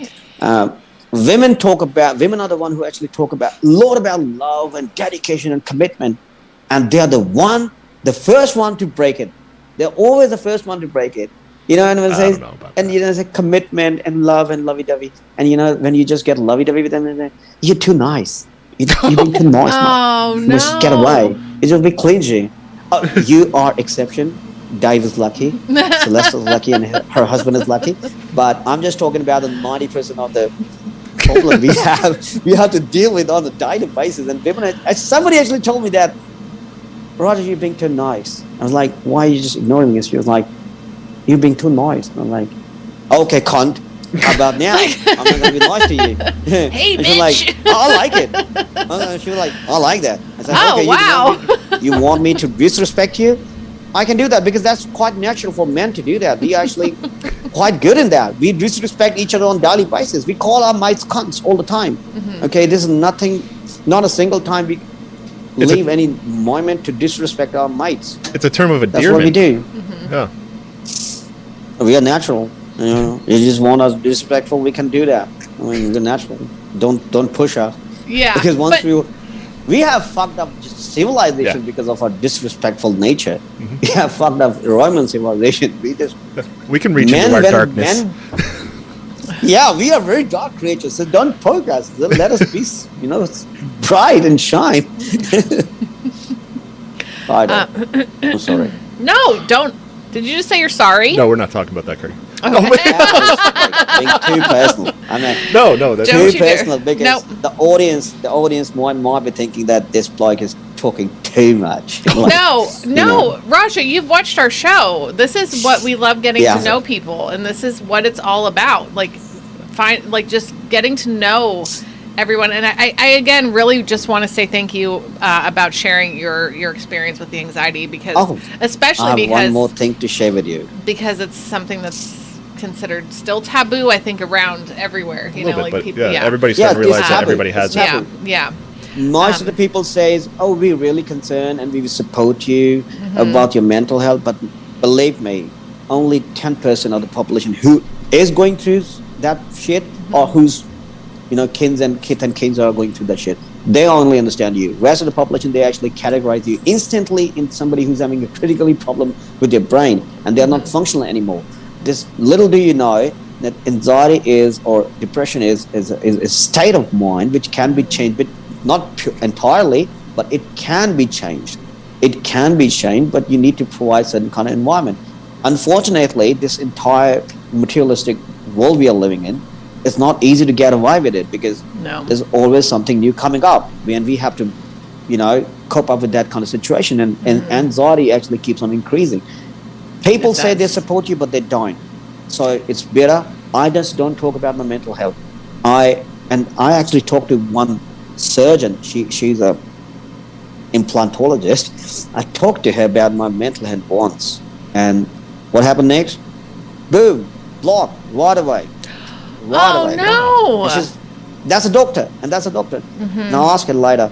I'll ask her later why you actually went. And she was like, you're going through some shit. I didn't want that shit on my plate. I was like, oh, okay. I understand that. You're already fucked up. I want to say this, that when I was going through my first stage of anxiety, like I had anxiety pretty much my whole life. I don't know exactly when it started, but I started seeing a therapist. I was in, I think like 6th grade, so it was probably like 11. And yeah, and so on and off, you know. And he said to me like, "Oh, you're anxious," and I was like, "I don't know what that means. Like, what does that mean?" And so on and off for a long time, I had been seeing a therapist, and I feel I like need to go back just because it's so good for me anyway. But just the like trying to explain to someone who's never experienced it. I was in a really rough place in it was probably about 2003, I think, and I couldn't even leave my home. It was like the only place I would go was if Dave drove me to my parents' house and he was working 3rd shift, and I would sleep there because I didn't want to sleep alone. And so but that was it. Like I couldn't drive anymore. I couldn't go any place. I couldn't go to work. I was having these panic attacks. I did not even know what it was. I totally relate to. Yeah, and it was like I had no clue what was happening. People wanted to come visit, and I'm like, totally, you can't come over. Like you can't. No one can come over. No one can come over. And they didn't understand. And I was just like, I don't know what it is, but I cannot have anyone here right now. I need to open up a little bit more. Yeah. I need to open up a little bit more. I locked myself for 7 years in a room. Wow. Did you? In my formative years. Yes. And because I grew up in a boarding school which was supposed to make me an army officer or Indian Rifle officer, and I spent my 7 years, my teenage over there, but unfortunately I was not selected because of my medical condition. People wanted to come visit. I got hit in my eye, and I didn't got selected for Air Force pilot, but actually that took a toll on me a lot. But it was like my parents didn't support me at that time. My father being, I'm not going to say a dadless to him, but not being supportive. Sure. So they or I myself also locked myself for 7 years. Like, used to come outside just for food. I didn't venture outside. I even forgot how to communicate with the people around. You know, how to talk, how to say hello. And you're just talking about one that like who's like exuberant and who's like all full of life, and he's like the most, you know, he's like always somebody who's always up his ass. You know, I'm always like crazy all the time. I'm very used to play a lot of pranks, but now I'm just turning myself into somebody who I can't even recognize. So I have been through that shit, and I'm so you sorry. need to help yourself first of all. Yeah, no, not sorry. It's okay. But I mean, I shouldn't have done that. No. I mean, I am sorry that you went through that. I'm feeling no, it's okay. Sympathetic, empathy, like it because I've been there, not to that extent, but where I was trapped for a certain amount of time. No, I was a dumbass. I should have listened to myself quite earlier. That's not how actually things work. You don't need to just put yourself in a lock. Okay, you just come outside and face the thing. Of course, the problem is going to be there, but you need to face it. And I started facing it. But it's scary at times. Like, you feel scared and you feel like you can't face it. But once you're over that, once you get through it, you think, oh, if I had just. But you need to learn how to. You know. Okay. Do you know how I actually tried to cope up with that? Because I was a goofy as fuck, and I just tried becoming more goofy. After that, and I was like, you know, being goofy around with the people and, making some silly jokes about everything.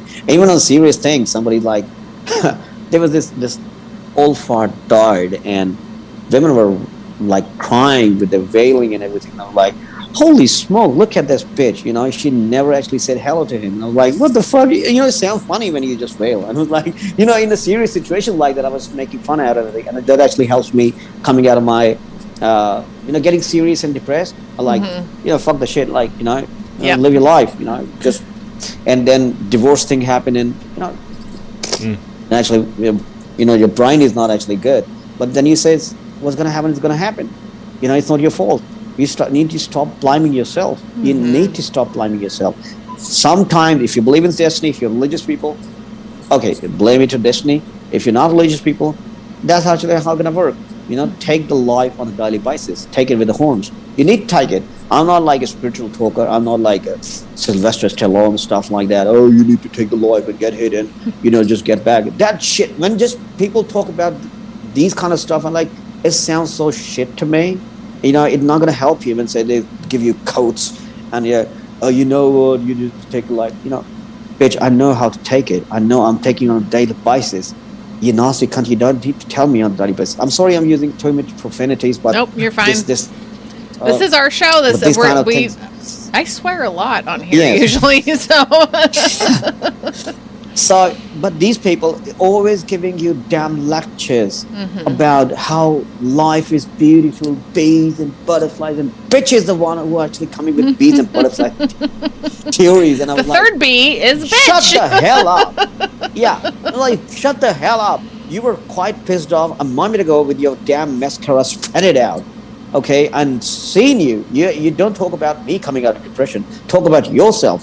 Okay, so these people actually give you damn lectures that like they have just achieved some damn Mount Everest in their life. But everybody's going through some shit. It's just like you just shown yourself that you're vulnerable. Talk to the person who is concerned. You just watch that person is really interested in talking about that thing. Only talk to those people. Don't talk to all and sundry and talk about your problem, because somebody's going to take advantage of yours. Okay, you're excelling in your life, but you have anxiety problem, and you just go in a boardroom and somebody says, "Sir, don't hire her. She is anxious. She is having depression. She's going to take a toll on the company." You understand what I'm saying? Don't. I do. Open your cards. Don't show your cards. If you have a problem, don't show keep your it cards. yourself. Yeah. If you're happy, flaunt it. Problem, don't show it. Yeah. Show it to the conductor. Show it to somebody, fucking oracle or occult practices or bloody whatever shit you believe in. But go to the concerned person. Don't talk to everybody. Yeah. Yeah. Don't tell the guy you're interviewing with. I can't even tell you, Raja, how grateful I am that you shared this. Thank you so much. Pleasure is all mine. I never would have. Too. Yeah, and that's it. I never would have guessed ever about what you shared. And I've had people say that about me, like, "Oh, I never would have known, Mary. Like, you look like this or She's that." Very, very outgoing. She can stand in front of like 300 people and just talk freely. Exactly. And Mary, I can relate to you on the same magnitude, because nobody can guess me that I've been through that shit, and somewhere down the line I just go through that shit on daily basis. I always say, some people say, "You're very good in public speaking," and bullshit, and I was like, mate, I just pity myself. If I wish I haven't had that kind of anxiety, then I would have told you how good I am. I'm just producing 60% of what I have. That 40% is getting corroded on daily basis.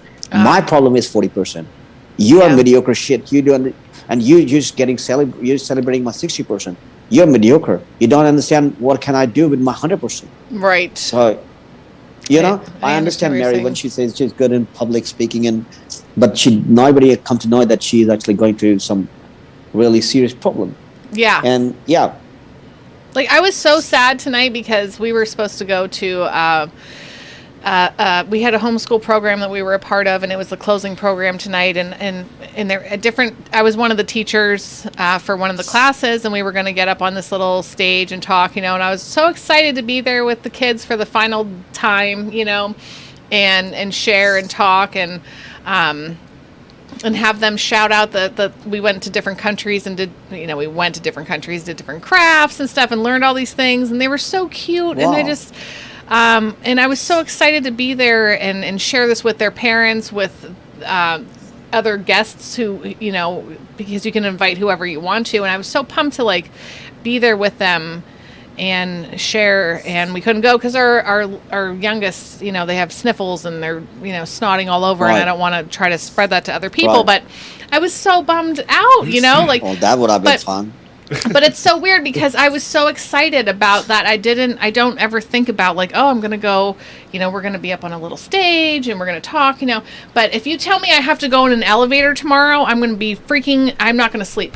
I don't want to get in an elevator. Exactly. Please don't put me in an elevator. Exactly. Because it's not my fear of dying in an elevator from it falling, but it's my fear of freaking out. That I will be in an elevator and just freak out. And then everyone's going to look at me whoa, what's wrong with her? Jordan Peterson says that you're afraid that you're going to die, but not mostly that you're going to die, but you're going to make an ass of yourself while you're dying, and everybody's going to stand there watching you. Exactly. So 100%. Exactly. You don't want to die yourself being butt naked to the entire world. You don't die in peace, right? What if I just... am I allowed to smoke? Oh, heck yeah, brother. We vape all the time. Thank you. You know, yes. I miss cigarettes. I'm going to be honest. Old school, so I'm going to use matchstick. Oh, my. That's very distinguished. That's extremely distinguished. Yeah, I love it. I love it. How long how long have you been a smoker? Yeah, after my divorce. Yeah, 2013, 14. Yeah. Okay. 2014. Yeah. Not that much heavy smoker, but I smoke. Sometimes it all depends upon me. So I have stopped smoking for like 2 years, from 2016 to 2019. Just like that, I smoke occasionally, not regularly. Right. But I made it sure that my anxiety or disorder or my depression doesn't actually get addicted with this, associated with this anything, because it's gonna harm me. So I actually kept this bitch in control. Good. This is my bitch. I'm gonna spank this bitch. So, it's my bitch. Good for you. Like, I control you, not you control me. What's that? Oh, gosh, yes. Oh, go ahead, Raja. You don't have to go, do you? I was like, no, I was telling you that I have other demons to deal with. You're nothing. You're nothing in front of me. I've had a few beers, so I have to use the little girls' room real quick, but we want to hear about your ghost stories. Well, you can't tell them while you're using the little girls' room. One ghost story. But you have to wait till I come back. One. Okay. And there's one funny story as well. Okay, so you and Dave find something to talk about. I got it. Okay. Like go. Bob's and Vagine or something. Okay. No, okay. We're gonna talk about man smoke. stuff. Okay, you talk. Okay, go ahead. Because I've seen it a couple times. Is cricket big there? Oh, yeah. Like popular? You involved with that at all, or are you a fan? We and Yanks are too much like each other. Like, we are quite similar in one way or other. We have our own sports, which nobody fucking gives a fuck about. Okay, you play football. It's how can you say football? It's actually carrying in the hand. But anyways, it's rugby, it's football, and nobody actually plays in the ball. We have cricket, and only 6 countries play that cricket, and we call it World Cup. Cranky, Mike. Look at that. Australia, England, India, Sri Lanka, Pakistan, and some other shit countries. Yeah, they actually play cricket. And yeah, it's a big deal. It's a really big deal. Bangladesh actually play cricket. Yeah, it's a big deal. Huge deal. I'm not going to make you go into it because they can Google the rules, but everybody's like, oh, they just make them up as they go. And really, that's fine. I mean... No, it's just like a baseball. I saw baseball for the first time. I still don't know the rules, but I know how to hit. But baseball became popular once we got the satellite channel and we come to know about American lives, and the Hollywood movies started coming in, and we come to know about baseball. Otherwise, we didn't know anything about baseball. So baseball and cricket is similar. It's just like you just don't bounce the ball while you hit. You just throw the ball. You pitch the ball, just like that. And we don't pitch the ball. We use the rotator. Okay, we use the arm. Yeah. Okay, we use this. You do pitch, we don't pitch. It's just like that. And we have wickets. You do have a wicket keeper there, but we also have a wicket keeper. It's standing behind the wickets at like 3 the catcher. We call him the catcher, yeah. The catcher, we call wicket keeper. Okay. Yeah. And is it the same thing? Like you got bases that they run to, or is there running involved? Do you have... Yes, running involved. Running between the wickets. There's a wicket this side where the pitcher is standing, and there's a wicket where the batsman is standing. And you have to run between the wickets, okay? Oh, there's 2. And you get one. Yeah, so you just don't have to take a whole base. You just have to run between the wickets. It's quite similar. But I just don't understand baseball. When somebody hit and somebody catch, why don't you just consider it out? It's the player is out. It's done. But if they hit it and somebody catches it, that's out. Yeah. But I've seen it not getting out. They were like throwing it back to some players. Unless it hit the ground first. If it hits the ground, then it's a live ball, and then they're after the guy who hit it. It's like either catch him. If he's on a base, he's safe. He can stay on the base. But if he's in between, they can tag him out. Is there any sports there that we wouldn't know about? A lot of sports. But I used to play basketball, and I was a basketball player. I was a swimmer, and I was in a military boarding school, so cricket is not an option there. Cricket is a very lengthy game. Okay, cricket is like one day, at least one day, you have to spend for one cricket match. Okay, sometimes it goes for 5 days. It's called test matches for 5 days. 5 days you're playing the same damn match, and 1 day for 1 day cricket match. And then now we have a 2020. That means you have to bowl for 2 hours match. Yeah. But we used to have basketball, cricket, hockey, volleyball, football, and badminton, and swimming, gymnastics, stuff like that. Otherwise, not that much. Indians are not that much sporty. Unfortunately, they're not that much sporty. Yeah. But the things are getting changed now. People are getting sporty because they want to flaunt it on the Instagram. Oh, God, you should have this blah blah bullshit. Everybody's on Instagram these days. Somebody farts and say, "Oh, I'll fart some rainbow out of my ass," and say, "Oh, I'm on Instagram." Just put it. I just don't like people. I post some shit on Instagram as well. But yesterday was after like 2 years, I posted one picture yesterday, and I'm like, why I need to document my life on online? I need to tell people, on 2016 on the Friday 13th, I fought a rainbow. I just don't need to tell some random people. Yeah, I mean that wasn't a problem. I have seen some really jerks who posted, "Oh, I got married ready for the honeymoon."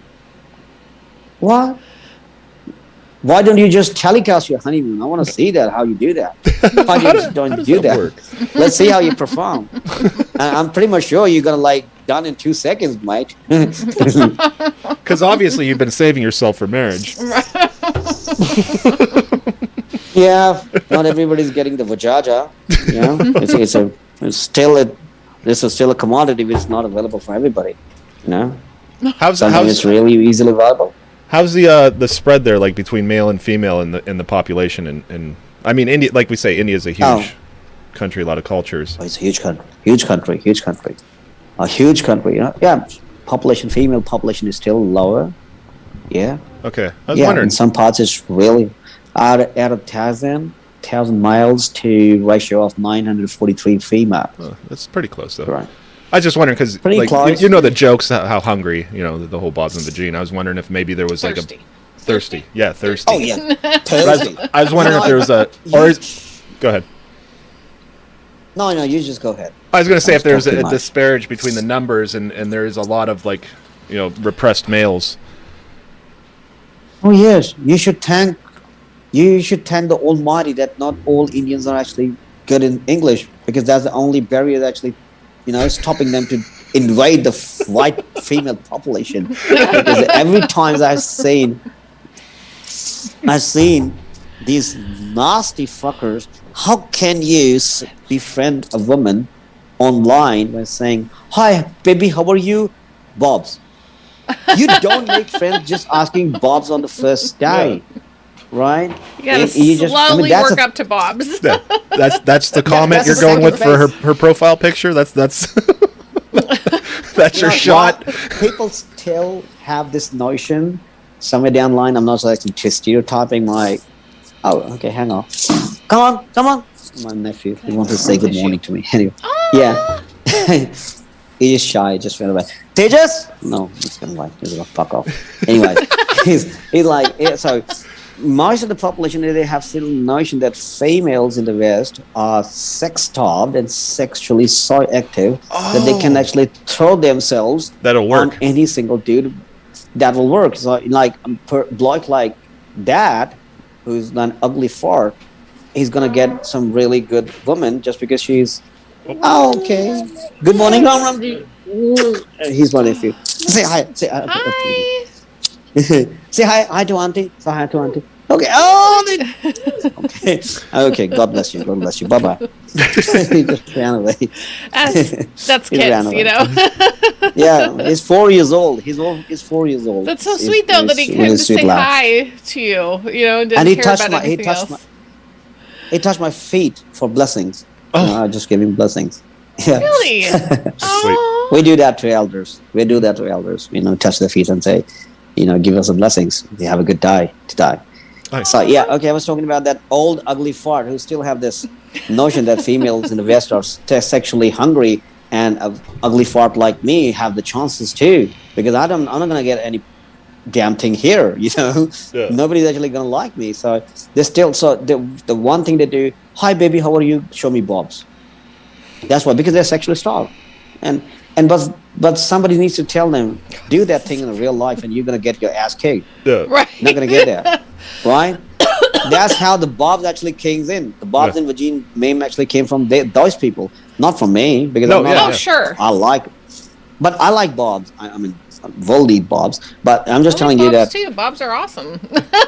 We found out even gay dudes like boobs. Like we have like a lot of gay people that follow the stream, and they love boobs. And they're like, we like boobs, yeah. Whosoever created us, I don't know, the Almighty, the God, Jesus, whatever you say, that bloke was really smart. He gave us the fun bags to play with. We get the first, the bobs are actually quite functional. We get the first food from the bobs, and they are very anxiety busters. Even if you're male or female, you're female, touch your boobs, you get horny. Okay, you get anxiety. Kaput, anxiety's gone. If you're male, of course, that's a big anxiety buster. You just grab a big babies and the bigger the better. And don't lie. The bigger the better.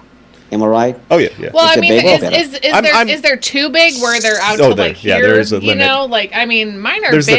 No. Anna Nicole Smith's shit is not acceptable to me. Okay. But yeah, natural good. one. Okay. Natural. That was very unnatural. Okay. Yeah. Like natural ones. Okay. Yes. Even if it's saggy, even if it's like not that firm, but it should be natural. But you can't take your eyes off. Ooh, and when you see that cleft and you see that cleavage, and then you're just adjusting your pants down there. I'm not gonna like show anything. I love that Dave and I still have that shit. We've been together for like 21 years, 22 years. Wow, 20, Dave. 3 years, something like that. And but he, I still catch him checking me out. I'm lost. just like, oh, what are you doing? He's like zoning out. So beautiful. But to me, that's the most. That's the most important ingredient in any relationship. Never miss a sex. Always get horny. Always slap her ass whenever you're just passing by. She love her. She love it. She love it. When you spank we do her the grab ass. The kids are like, "What are you doing?" I'm like, "I'm just pinching your dad's buns." Just checking out these cakes. Yes. Women are actually becoming too what you can say, displayable. Yeah, handsy. I was traveling in a metro one day back in 2019, and there was a bunch of girls standing behind me. And I was like, I grew up in a boys' school. I never had a chance to interact with females on a daily basis. And when my station was over there, I was about to board off, and they would just pinch my butt line. And I was like, what the fuck? And that time in my life, I felt molested. How dare you? What? I felt like, how dare the fuck? I was like, what? Those are my why you just touch my butt? And all of a sudden, while they did that, the door closed, and they were like, oh my gosh! Oh my god! And I was like, I feel humiliated. I was like, oh my god! So that's how females feel when they're touched randomly by a stranger. Random shit. Dave's different because I am a human being. But randomly by a stranger. Second time it happened to me while I used to go to this hotel for swimming after my boarding school, after my depression, and I was swimming. I was a good swimmer back in school, but I was swimming after like 10 years. So I was doing some couple of lanes, and there was this bloke who was swimming along with me. He was like synchronized kind of swimming. Motherfucker. I was like, I didn't know anything in mind. What is wrong with this? And he was like making some kind of gesture, like, when you're just turning and you're just looking like, oh, I was like, what the fuck? I'm like, what is this trying to do? And then when I stopped on one on station, and he just touched me and said, let's do another land, man. I'm like, whoa, fruitcake, fuck the fuck off. I grew up with, get it off from me, man. I don't disrespect you, but no, you're just barking on the wrong tree. Just fuck off. Yeah, wrong tree. And my brother and my mates were there, and it's like, oh, he likes you. Somebody actually likes you. You should be thankful. I was like, no, just don't fucking encourage him. Oh my and then I went to the jacuzzi to take a fucking shower, and he just came back, and he was like, shut up. Hello, bitch. Look who's here. And he was like, I like your abdomens. You just have six packs, and I just like it. And I was like, listen, come here. I'm like, you know what? I actually grew up in boarding school with boys. I know fruitcakes. I can smell it. It's just like after 10 years, I'm coming out of my room. So I just come to know about it later. So you just piss off or you will get hurt. And then I punch it. Because no one should be touching anyone without, you know what I mean? Like consent just some random strangers should not be getting all up on you no matter what. No matter what. Men get scared all the time. We don't like men to see each other naked. We don't like seeing naked each other. Women are quite comfortable bathing with each other naked. Men don't get comfortable because we know somebody's going to poke your ass with that weapon. Okay? So we always get... Drop the soap! I don't think any of that's right. Don't fucking drop the soap. Don't fucking drop the soap. I guess prison. That's dangerous, yeah. I feel more now. Quite the same. Oh, okay. I feel the same. Right, so you need to check your behind all the time. I mean, I'm older now. I'm 41. I'm comfortable with myself. Oh, come on! I'm 35, so we're not older. But as a girl in high school, and we had swimming class, and so we would have to change into our bathing suits and then out of our bathing suits, and shower and stuff. And it was not comfortable at 16 or 17 because you're still trying to figure out who you are. And is this like, I don't want anyone to see, and my boobs are bigger than theirs, and that's weird. So I'm going to go over here and hide. And it just, and we all tried to just kind of look in another direction. But I mean, I feel like now it would just be like, I've gone to the YMCA and the 60 and 70-year-old women just... Oh yeah, the like, old hey, men. Yeah. Oh, the women. The old women do that women. too? Yeah. Oh yeah, they're just the like, guys, what's the guys up? At the They don't care. Yeah, they're like, with it hanging out. Talking about what they're doing today. When I went down to the supermarket. And the older women, and I'm sitting right here. Yeah, the older women, same thing. They're like, they're putting on their makeup naked. I'm like, you could put some clothes on before you put on your get a robe. But yes. But it does happen. It does happen. I'm less in a women's locker room now. It's like I'm not going to be out there like, hey, look at this. But like I'm less like, oh my gosh, I have to have this towel in here if I have to reach out and grab my towel and somebody walks by, another woman, whatever. I've had 3 babies and there have been people who've looked at my hoo-ha because I have had 3 babies, so right. It's not always pretty. But comparing a bloke like with me who grew up in a boarding school without even having any idea how the hoo-ha actually looks or how the bobs actually look. So that was like, if you would have been talking the way you have been talking, like when I was 16, I would have came just like that. Yeah. Because I'm gonna say like it's personal, but I still remember the first time I saw the bobs, and I was like, I was hallucinated. I was like hypnotized for like a couple of seconds. I'm like, ooh, whoa, okay, sure, it actually looked like that. I was like so happy for the first time. Like, of course, I'm not sure about all of you, but most of us actually are done in 10 seconds when we have the thing for the first time. So I was like done in 10-15 seconds, and I'm like, okay, but I feel great. I'm ready for round 2. Okay, testosterone. I'm here. Let's go. Okay, let's bang some ass, some ass now. So stuff like that. I'm so sorry. I'm saying got that out of the really way. Nasty no, gestures. This is totally fine. This is for us. normal. Yeah. But yeah, get that first one out of the way. Okay, so I have to ask. Oh, go ahead. You go. What did you want to say? You go ahead. You're sweet. You're so sweet. The ghost stories. I'm nervous to hear I'm actually nervous to hear about your encounters, but I want to hear them. Yeah, we were talking about this at Halloween time, and you're like, I have a couple stories. Okay. I'm very scared. I wish nobody would have encountered, and nobody should encounter those things. People say you're superstitious, but unless you don't encounter these things, you don't know what those things are. And you don't believe in God, that's fine, but these things exist, and you shouldn't go near to them. Unfortunately, I had that encounter once, and I'm a science student. Okay, I grew up in school with my science stream.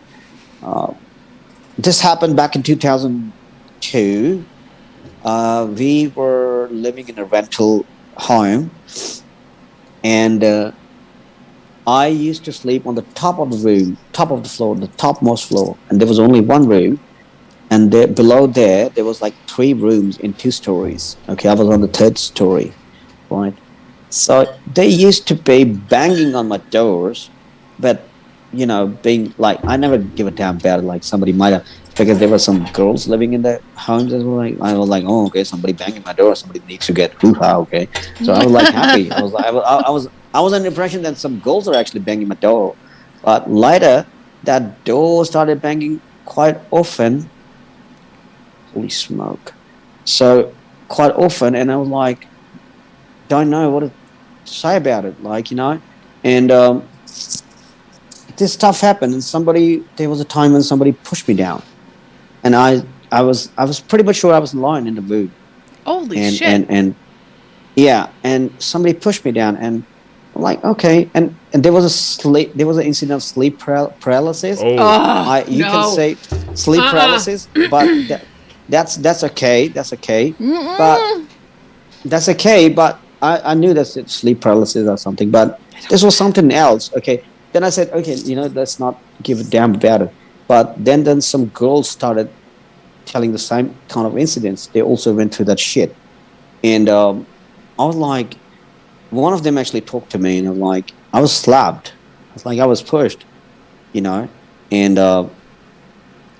then I encountered I saw things going up in the air on their own, and they were like, and the moment you entered that house, it was so depressing all the time, so damn depressing.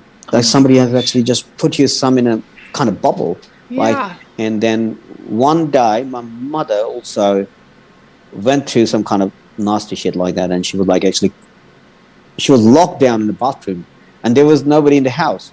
And then she says to my father, we need to actually leave this place, So that was like, I didn't saw any figure or any entity, but there was something which was not happy with all of us, all of the people living. And till this day, nobody has actually able to live over there, because whosoever goes over there living, they just, totally mentally, they're done, and nobody actually lived more than 90 days in that place. Holy shit! So yeah, that's a fucking So that was my. That's a movie right there. That is like, I'm thinking that is what. I mean, why you think I don't get scared with Conjuring? I was like, right. You're like, been there, done that. But not that sense. But Conjuring is really nasty. But yes, stuff like that, something like that happened, and I was not quite happy with it.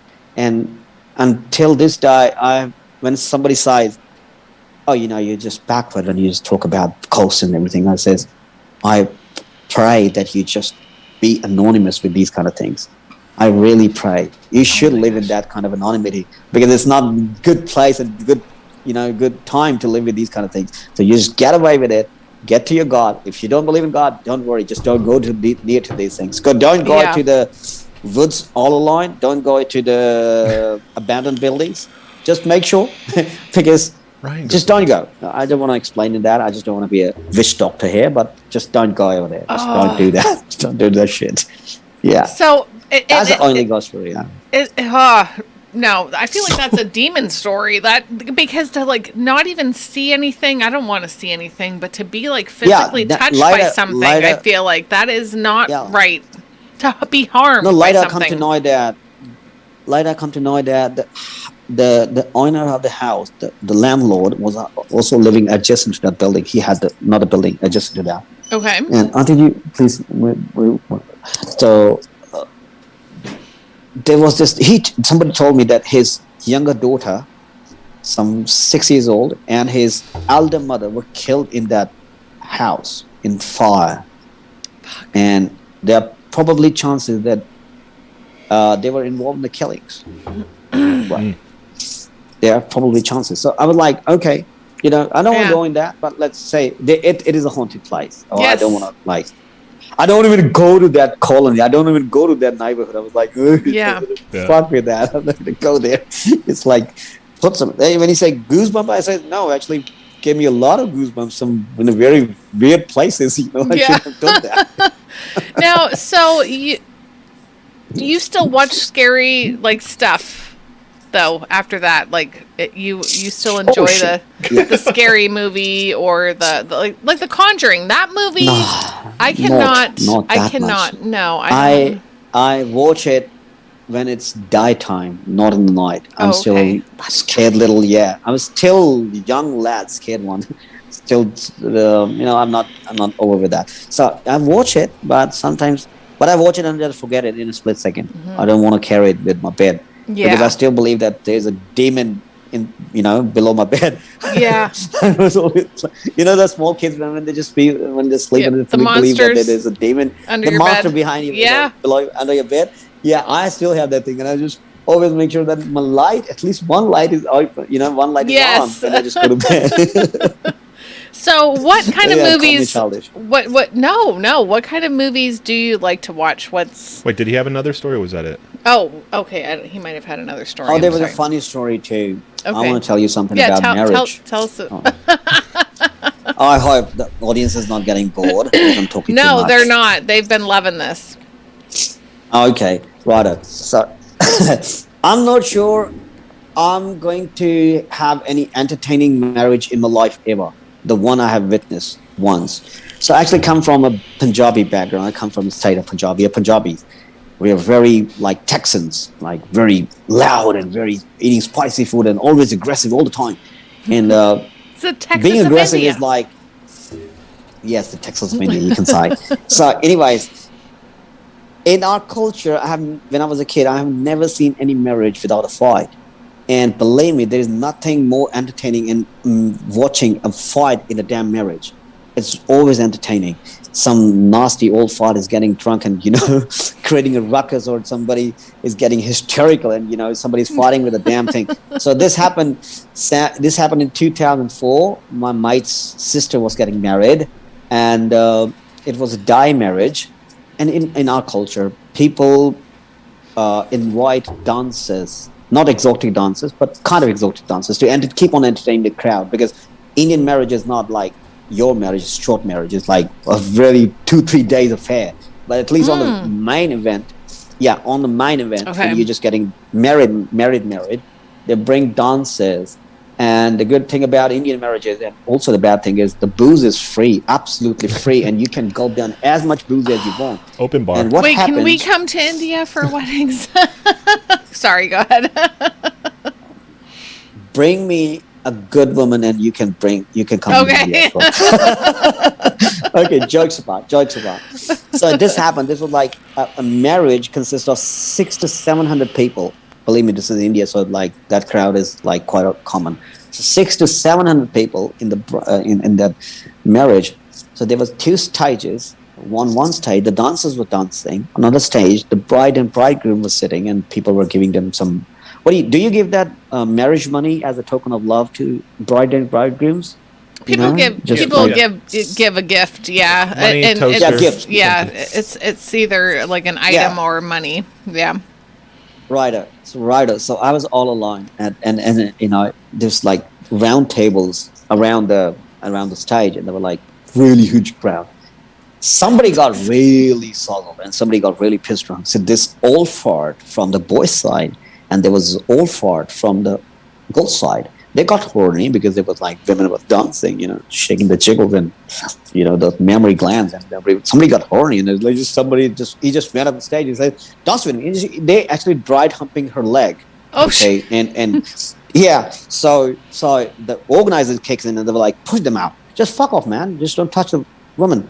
And they were like, and you know, the young lads sitting down, how dare you touch my father? How dare you? And you know, and if you have witnessed any kind of bar fight, it actually starts from one corner and it actually spread it out to everyone. And it happened like that. And there was shit going everywhere. And, you know, cluster punching and, you know, ripping clothes and holy smoke. And I was like 6 rows behind and it actually reached me. And the best part was these old aunties getting in fight with each other. And, you know, there's a huge difference between how men fight and how women fight. We fight to hit. We want to hit because we want to hurt that one. But women don't fight that way. They want to fight because they want to pull your hair. They want to ruin your makeup. And then they want to rip. And the one thing they want to do is rip your clothes. And there was this women fighting with each other and they're ripping their clothes. I was like, oh, wow, I don't need to go to strip club. You know, this is the most funny thing. You know, it's the most fun thing I've ever. And I was like, and in the heat of the moment, I just punched somebody. I just don't know whom I actually punched, but I was wanting a part of that society, you know. In the heat of the moment. It was a beautiful. Yeah, I was like, let's be part of this fucking congregation, you know. That's what we're doing. Thing. You know, and I just know somebody hit me in the back as well. Somebody like kicked my ass, and I was like, oh, okay, and I just got the communion. Okay, it's a good thing. So like this shit was going everywhere, and some nasty wanker in that push and fight. That fight spread to the bride and bridegroom stage as well, and somebody snatched the money, the gift money, and ran away with it. No. And yes, and somebody slapped the bridegroom, and his turban was going up in the air. I was like, wow, you know, I cannot be that much entertained. I don't need to go any bar after that. It was the most fun day of my life. Later, my friend called me.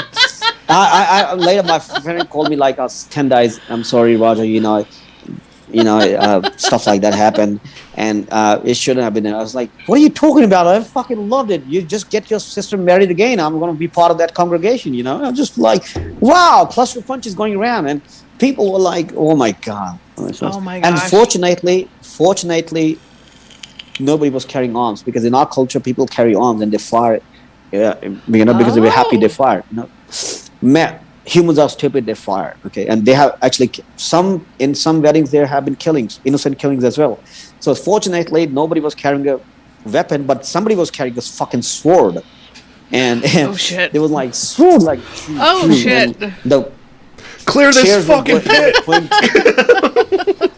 You can't believe. Did you saw that Ozzy Man video I sent you? Probably, we've seen a few of those though. The wedding? Brawl. They're breaking dishes and stuff. No, the brawl in the pub.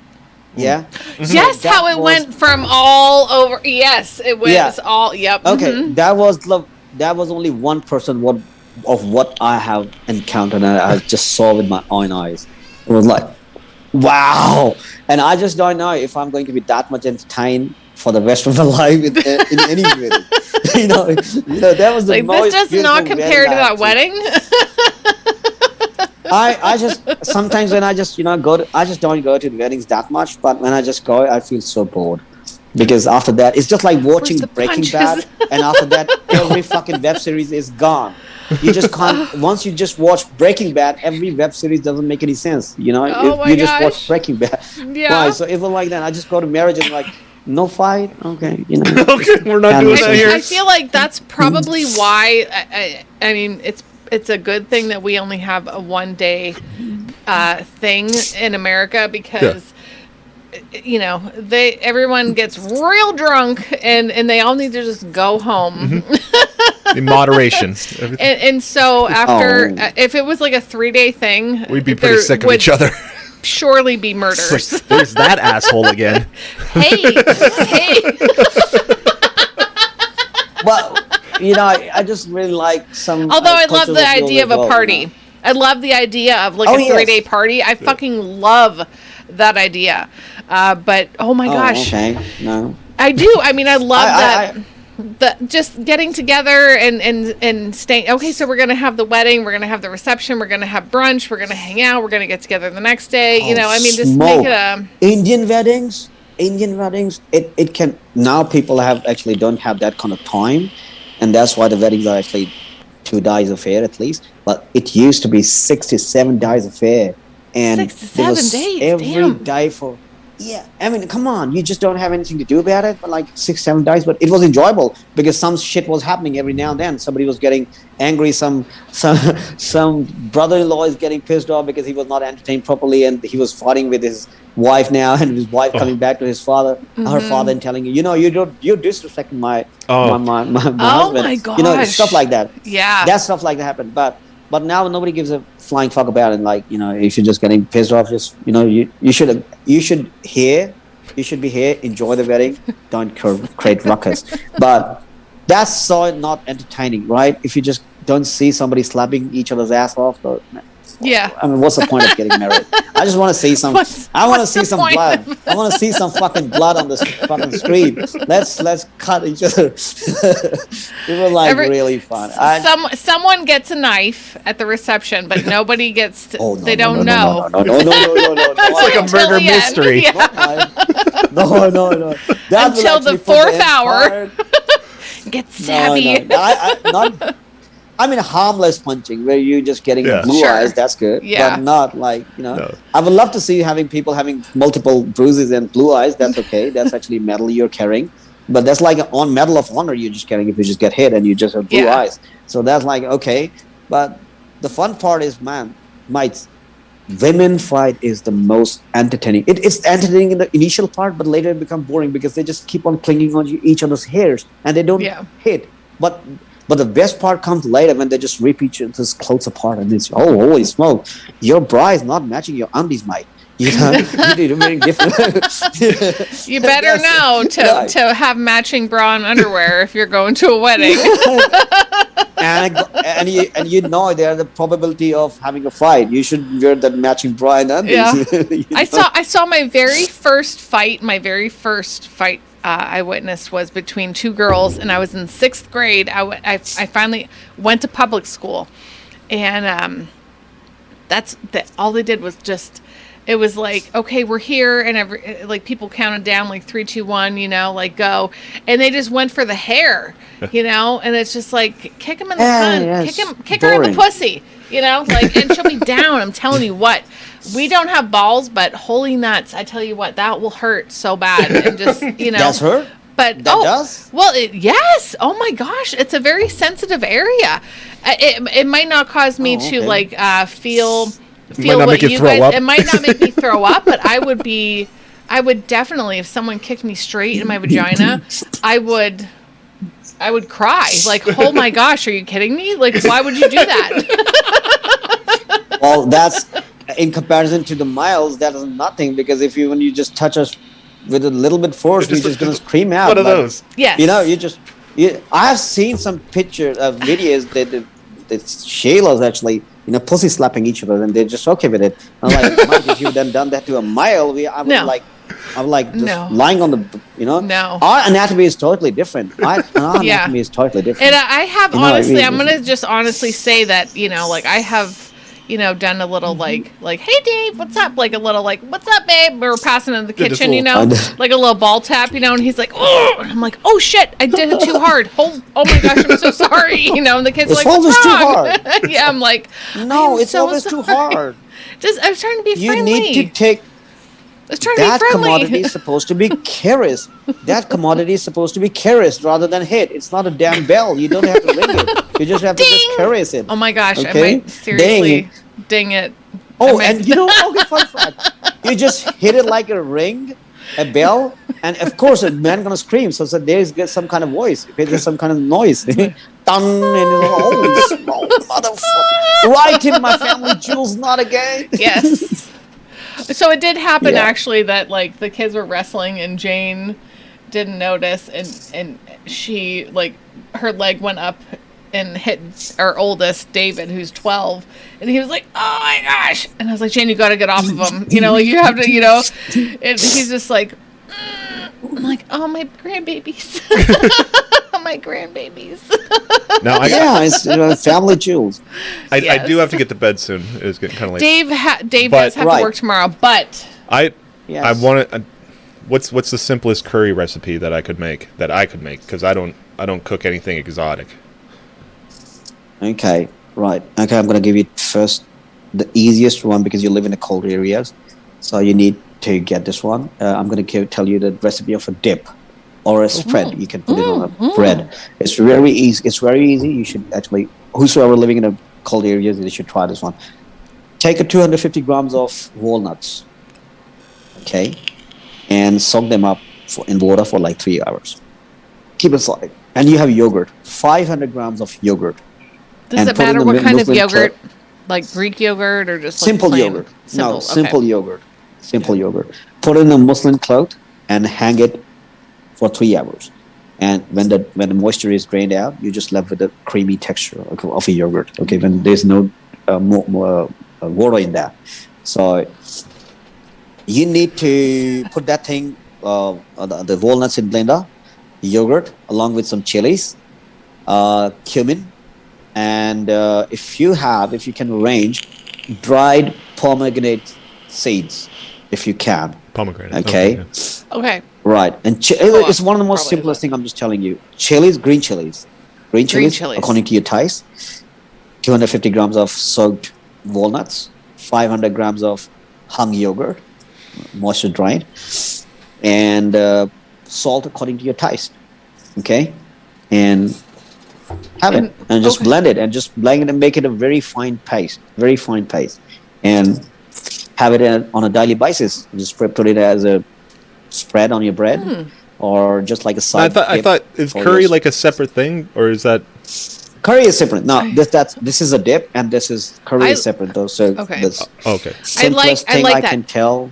Can I ask you real quick about what kind of bread I would be putting that onto, or what I would be dipping? What would I be? It's any bread you want. Anything is available. Just that dip is more important because it's walnuts. Walnuts keeps your body temperature high when it's cold. You know, you're not supposed to take walnuts in summers. Walnuts are very. It's called dry fruit for no reasons. Okay, you have to just have it in the winters. Yeah, I'd never heard that before. Almonds, pine nuts, walnuts. Any kind of nuts, except peanuts. Peanuts you can have in summer as well. Is that why all the nuts come out in Christmas time? So I shouldn't be eating walnuts in summer or almonds in summertime? In winters. You can, but not in that quantity. I mean, in winters you can because if you just have too much of any kind of nuts, you'll have some kind of pimples or some stuff like that. You know, pimples or any kind of things. But in winters it's okay. Just don't overdo anything. Just don't do anything. You know. Okay. Take a little bit of spoon, 1 spoon or 2 spoons of that spread, and just have it. Give it to your kids, right? And curry. Every curry is same type. Almost every bite is same. But last night I just made a cottage cheese, green peas curry. So. It's very simple. First of all, you need onions, any kind, white, red, your call, green chilies, cumin seeds, and if you want to make it more exotic, you can add a lot of other spices, but let's keep it simple. So, coriander powder, and coriander powder and cumins are very important. Cumins actually makes, and if you just have a cumin powder, add them in that too. So cumin is, I think that's taco flavor. Yes. yeah. Cumins are good. That's how my brain works. So cottage cheese, and green peas. Cottage. Oh, cottage. Oh, yes. And green peas. Not ricotta. Oh, okay. Cottage cheese. I cook it. So you just 3-4 onions, I dash it up and I just blend it. I just made a paste out of it. Okay. And you use mustard oil, not any other oil. Mustard oil. Mustard oil is yellow in color. You can get it from any Indian store. You just tell them I need to get a mustard oil. They will tell you. Oh, but he said too that's good for massaging me. Oh. For my back. Mustard oil can be used for lubrication as well, you know. Oh. Sometimes people use that for. I remember telling you like my neck was hurting. You're like mustard oil. Okay, so mustard oil with. Yeah. Mustard oil. let's not go. Okay, you're gonna make this dish nasty. Okay. So this dish is going to be very nasty. Anyways, no lubrication in my curry. Anyway, so just 3-4 onions I just took and I just put in a blender and made a paste out of it, and then I put a couple of cloves of garlic, small amount, like 3-4, and then a couple of ginger, and just made a paste out of those as well, ginger garlic paste. That sounds amazing. And like paste. Yeah, paste, because I cook my food in paste because it's easy to cook. It takes less time to get the onion caramelized. Onion is supposed to be caramelized while cooking, so it actually takes less time to caramelize the onions. So I blended, I made a paste out of it, and then I just took 4 tomatoes and I just make a puree out of it. Fresh tomato puree. Everything's supposed to be fresh. Yeah, then you just put this mustard oil, let it heat, and you sprinkle some cumin seeds to let if the cumin seeds produce some noise or some foam or froth, you come to know that mustard oil is okay. It's hot now. It is supposed to be hot. Put the damn thing in. Put the green chilies first, according to your own taste. Because I just love chili, so I just put too many chilies. But if you just put too many chilies, you're gonna have problem in the morning while you just shit. So yeah, so chilies according to your own. Yeah, so, but it's they're gonna rip your tear your ass apart. So put chilies according to your own convenience. Put that in mustard oil. Let it sprinkle. Indian cooking is all about like so much noise. So you just sprinkle, then it gets heat up. Put the damn onion paste.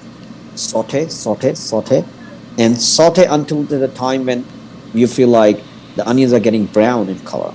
And brown in color. And then you add ginger garlic paste, saute, and if it's burning, because the thing will get burned, so you just keep on adding a little amount of water to just keep the temperature lower, because it will actually overburn the onions, right? And then you just add some puree and tomato puree, and just keep on saute it, and when the entire gravy when you can see that it's actually getting separated from the oil. That's when your gravy is ready. That's when your curry is ready. Then you just add cottage cheese chunks in it. Toss it out. Oh my gosh! So you add cottage cheese. I don't know if it's cottage. You're saying something else. He's saying something else. Okay, Raja, we need you to record a video. No, I'll just cut this out. No. What I want is Raja cooking in his kitchen. Try it. Honest to goodness. Sure. Can you be a cooking segment for us? Would you ever do like a cooking segment? Record it and then. Okay. That's what I want. You don't have to. You don't have to. You know. No, is this what we're talking about right here? I would. This is cottage cheese. Are we talking about cottage cheese? Yes, cottage cheese. Okay. Yeah, okay, no, Mary, no problem, because I can be easily part of Stepford's wife gang, so no problem in that. I would love if you, honest to goodness, I would pre-record something and send it in, and we'll play it on the show. And then send it to Dave, and he can edit it if it's too long or whatever. But just to show what you're doing, so I can do it at home and try it. Oh yes, no problem. Really? So is that show gonna be like Stepford's wife's show? Okay, everybody. Do you want me to wear skirts while I just cook, or do you want me to wear some swanky bra? No, just an apron. Nothing else. Only just an apron. Nothing else. Turn around every once in a while. It's just brown ass cheeks. No, I cook just in my vest. I just don't cook with my clothes on. I just put one vest. Oh, and gosh. I just cook. Even if it's cold, I just cook when it's cold. I just cook it just like that. That's so dangerous, though. It's dangerous, to, especially with that popping oil. I know, but I'm just saying, that's when things are, other things you come to know about it, how to just maintain a difference. Let that oil. Simmer down. Yeah. Once it's simmer down, then you can simmer down now. Yeah, simmer down that thing. But yeah, okay, I can do that when you want it. Just tell me. Whenever you want to. Yeah, because we have shows where we don't have a guest and we're just talking and stuff. And I'd love to have content. We have always said to our viewers, if you have, and this is for everyone, if you have some kind of talent, something you want to share and show, just make a video and send it to us. Like, no, I saw the moving video. I can move. And send it. Wow. Wow. I just can do that. It's pretty amazing. And there was this bunch of cows, and I always bet with my brother. I always bet with so many friends out there. And I says, I'm gonna make them stop. This herd of cows walking past my eye, and and I was like, I'm gonna say, and it's like, and the bunch of these cows, and I was like, hey ladies, and they're like, they didn't hurt me, and I said, Mom. Like, what the fuck did you say? Oh. I was like, they were like, they're looking at me like, what the fuck you said? And I don't know what I'm saying, but it might be some pissing of these, ladies. And they're like, I always move them, and they just always move back to me. Have you? Like we are communicating. I feel that is proper. You hungry, girl? Have you seen Half Baked? Have you seen the movie Half Baked? No. Okay. Jim Brewer and Dave Chappelle. Yeah, but the one guy goes out and he's like talking to this horse, and it's a police horse. Yeah, it's a police horse, like around, in New York City. In New York City, and it's just standing there waiting for the cop to come back. And my mate who lives in Washington, he's my classmate, and he's a big shot in America now. And he used to talk to dogs. He used to woof so good. Even dogs were like, "Oh, what the fuck? You know our language? Oh, what the fuck?" Wow. And he used to bark so good. No wonder he was a dog. Still a dog. No wonder. Still a dog. Bud says, Libertarian Talent Show. Seriously, if you guys have anything, we've always wanted any kind of any talent, all of it. We want to have it on here to share and show. No worries. I will post it on Floyd, or shall I just message? Yeah, message it. Yeah. Yes. Oh, don't worry. No issues. I'll do it today itself. Yeah, whenever. But don't feel like you have to hurry or anything. So, don't hurry that curry. I cook. Don't hurry that curry. Don't hurry that curry. No worries. I cook my food. I love cooking. Sometimes I just love it. I just do it in one mind. That's so great. Yeah. Just set up a camera. It says like, when I say no dependency on X chromosomes. I'm an alpha. I can take care of myself. I can hunt, I can cook, I can live. I can wash my own undies. I don't need X chromosomes for that. But when it comes to winters, you need X chromosomes. You can't sleep alone. It's not healthy to sleep alone. I love, Dave and I call, wintertime, it was a comedian. People call it, cuddle weather, and it is so great, to be cuddled up. Yes, it's always great.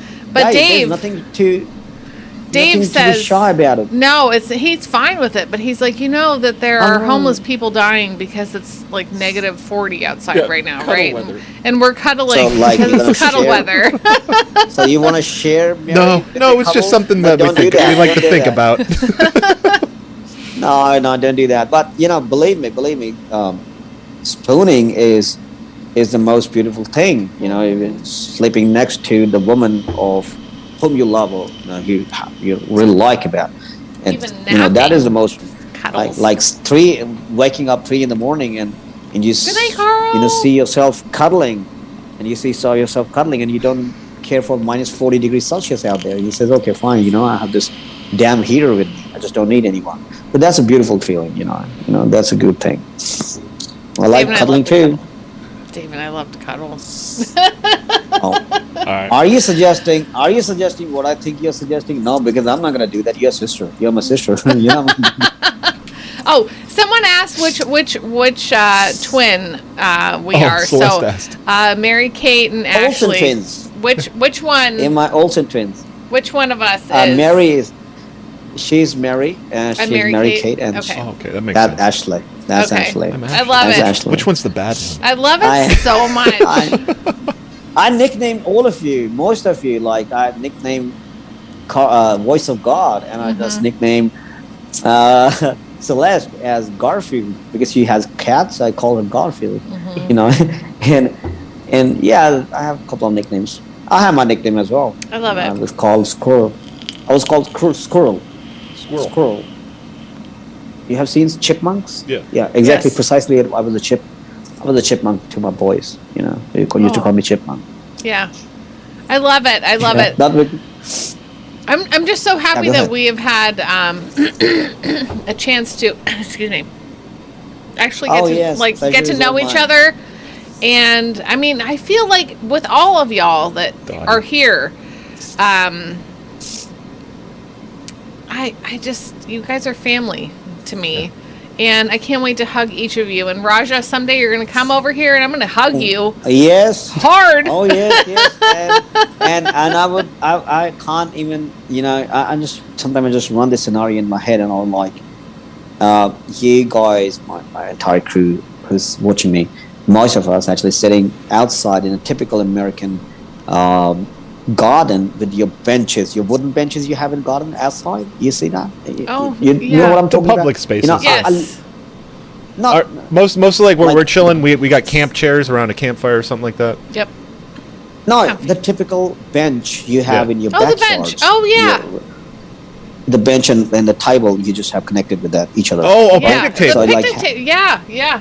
Exactly. Okay. Like having a lunch over there with you sitting around and I'm cooking and I'm just cooking a couple of curries and a couple of breads I just learned, you know, and then you just enjoy and somebody's gonna have a really bad stomach in the next morning, so that will be an awesome thing to watch, you know. I'm for it though. I love it. Oh gosh. I will tone down my spices. I need to tone down my spices because your body is not adjustable to that kind of spices. No, I'm ready.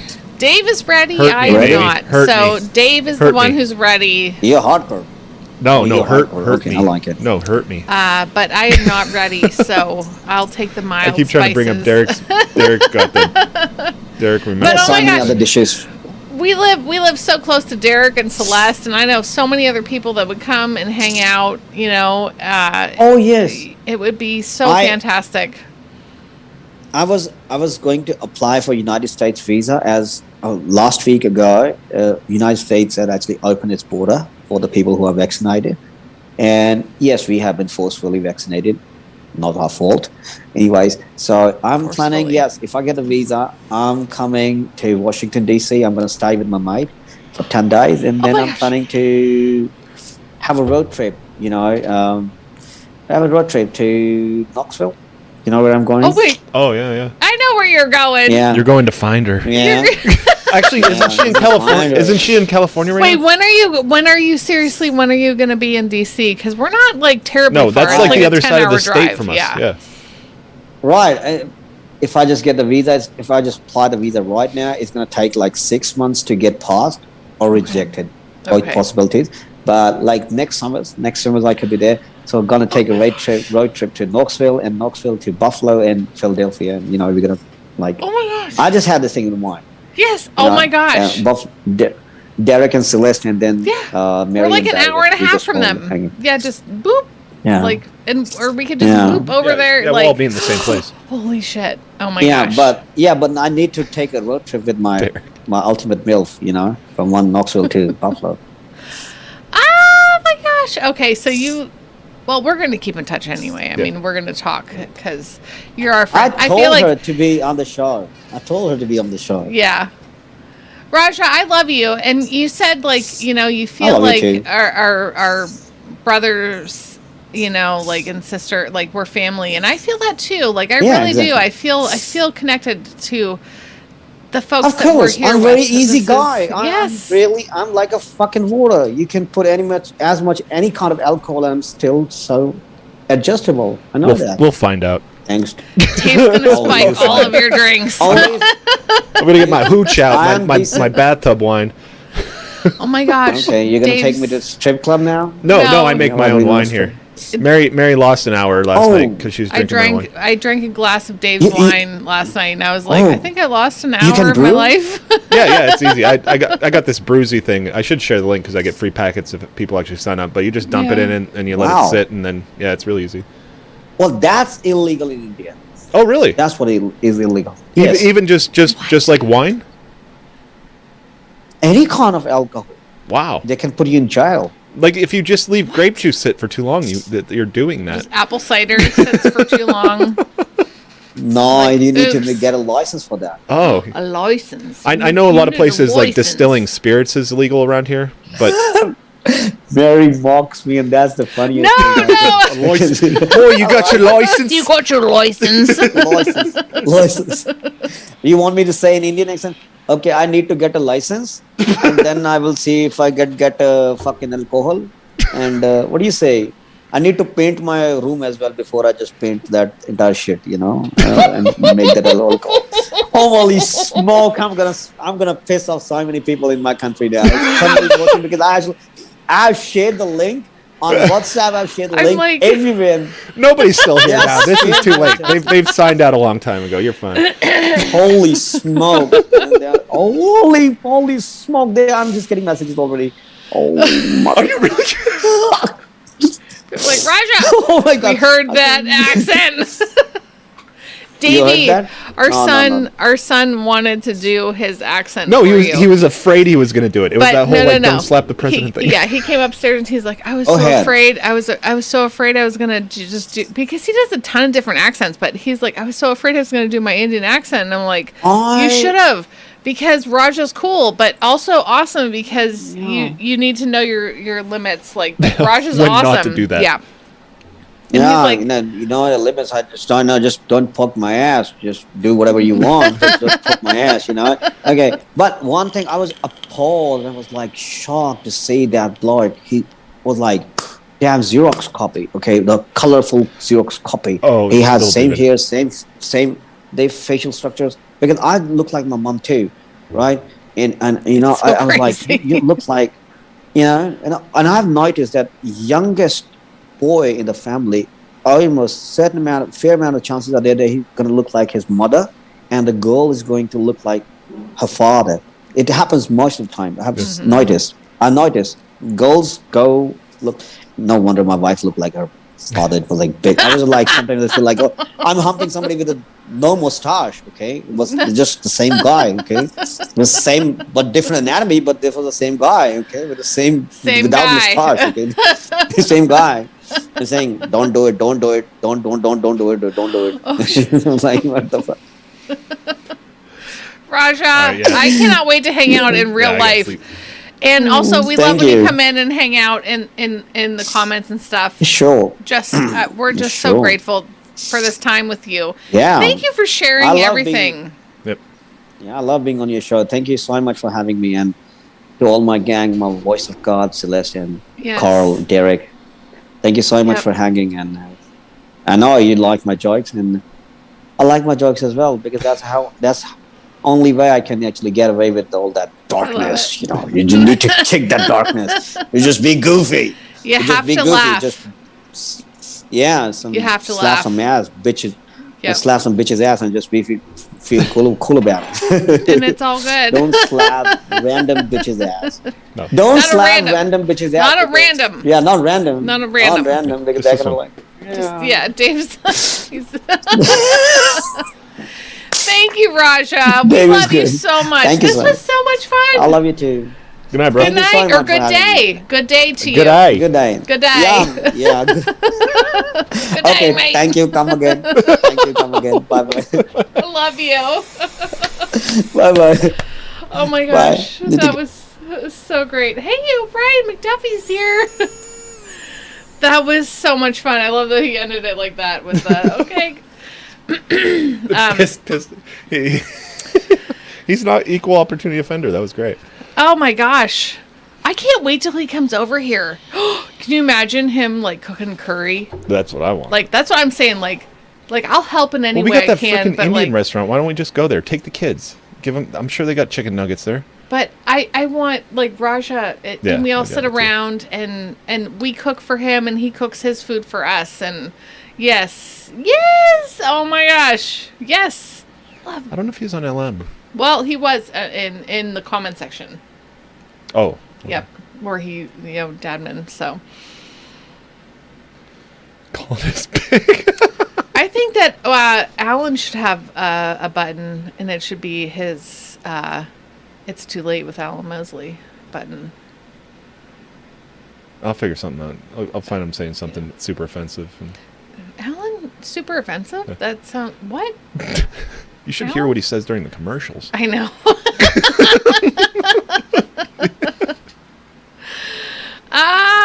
Oh my gosh, guys! Thanks for hanging out with us. We had a ton of fun talking to Raja. Our local heart disease. Do you guys have heart disease? Bud. Have a good night, bud. Yeah, we gotta go. It's midnight. I gotta get up in 5 hours. I gotta chug this beer and get up. Chug this beer. Make Dave coffee. Yes. Good night, Craig. Okay. No. Guys, sorry, guys. No after party because I got to work this weekend. I got some long shifts, and we're still. Yeah. You know, he's got long from the shifts. week. Yeah. Super hard. She said super hard. What are we watching? Oh, Slatty, you've been watching Alan's show? Good night, Katie. I'm sorry, the kitty didn't come down tonight. No. Because I'd show you the kitty, but he's not really a kitty. I pay you so much for. The kids get mad at That's each where other. I learned like about slavery. Jane calls him a kitten, and Chris calls him a man cat or something, and they're like, he's just, and I'm like, I don't know how old he is. Like, I call him asshole. He's still a kitten. Jerk. No. That's what I call him. I tell you what, Turd though. Ferguson. That cat loves Dave, and he snuggles with me in bed. Like, he sleeps by my leg. But, like, he was sleeping. He got on your back last night. Like, Dave was playing a game on his phone, laying on his stomach.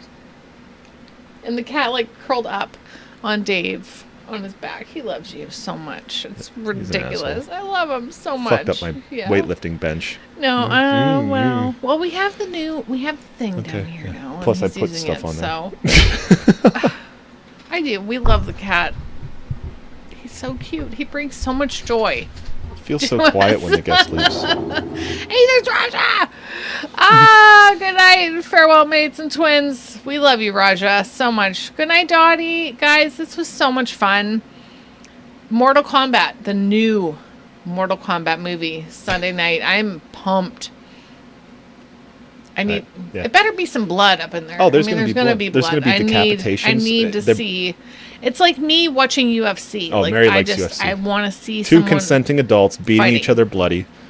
I want to see it because you guys agreed to it. I want to see it. You guys agreed. Yeah. All right. Good night, guys. Let them get to sleep. Let us get to sleep. We're gonna go to bed. Not alt outro because that. Thank you, Raja, for being our guest. Thank you, everyone, for being here. Love you guys. Good night, guys. I don't like your T-Series. I forgot to ask him if he was subscribed to T-Series. Because he better not be. We talked about that before. Did we? He said he liked PewDiePie. Subscribe to PewDiePie. Bob's or Vagana, whichever will it be. Set the fuck down, T-Series. I'm here to spill the real tea.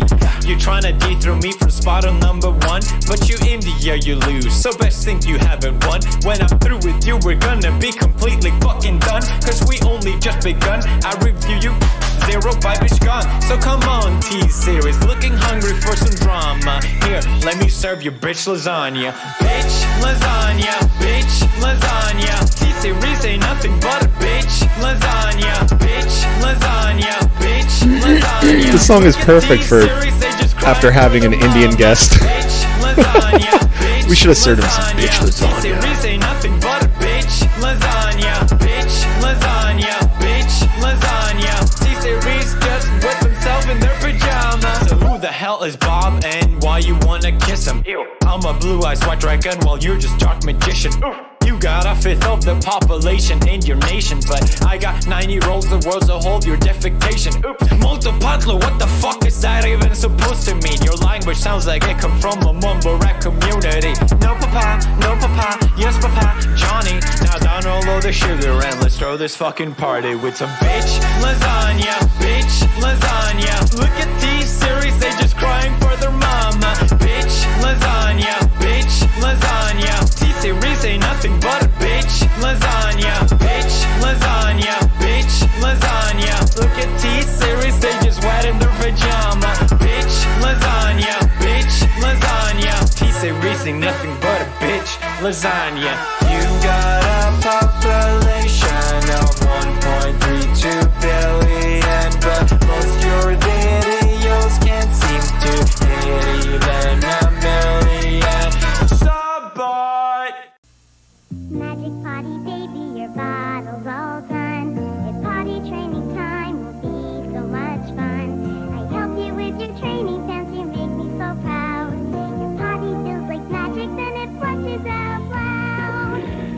LLN to help Magic Potty Baby learn to use her potty. Flush and you're ready for next time. Magic Potty Baby, I'm so glad that you're mine. Magic Potty Baby and her Magic Potty. No water, no mess. Batteries not included.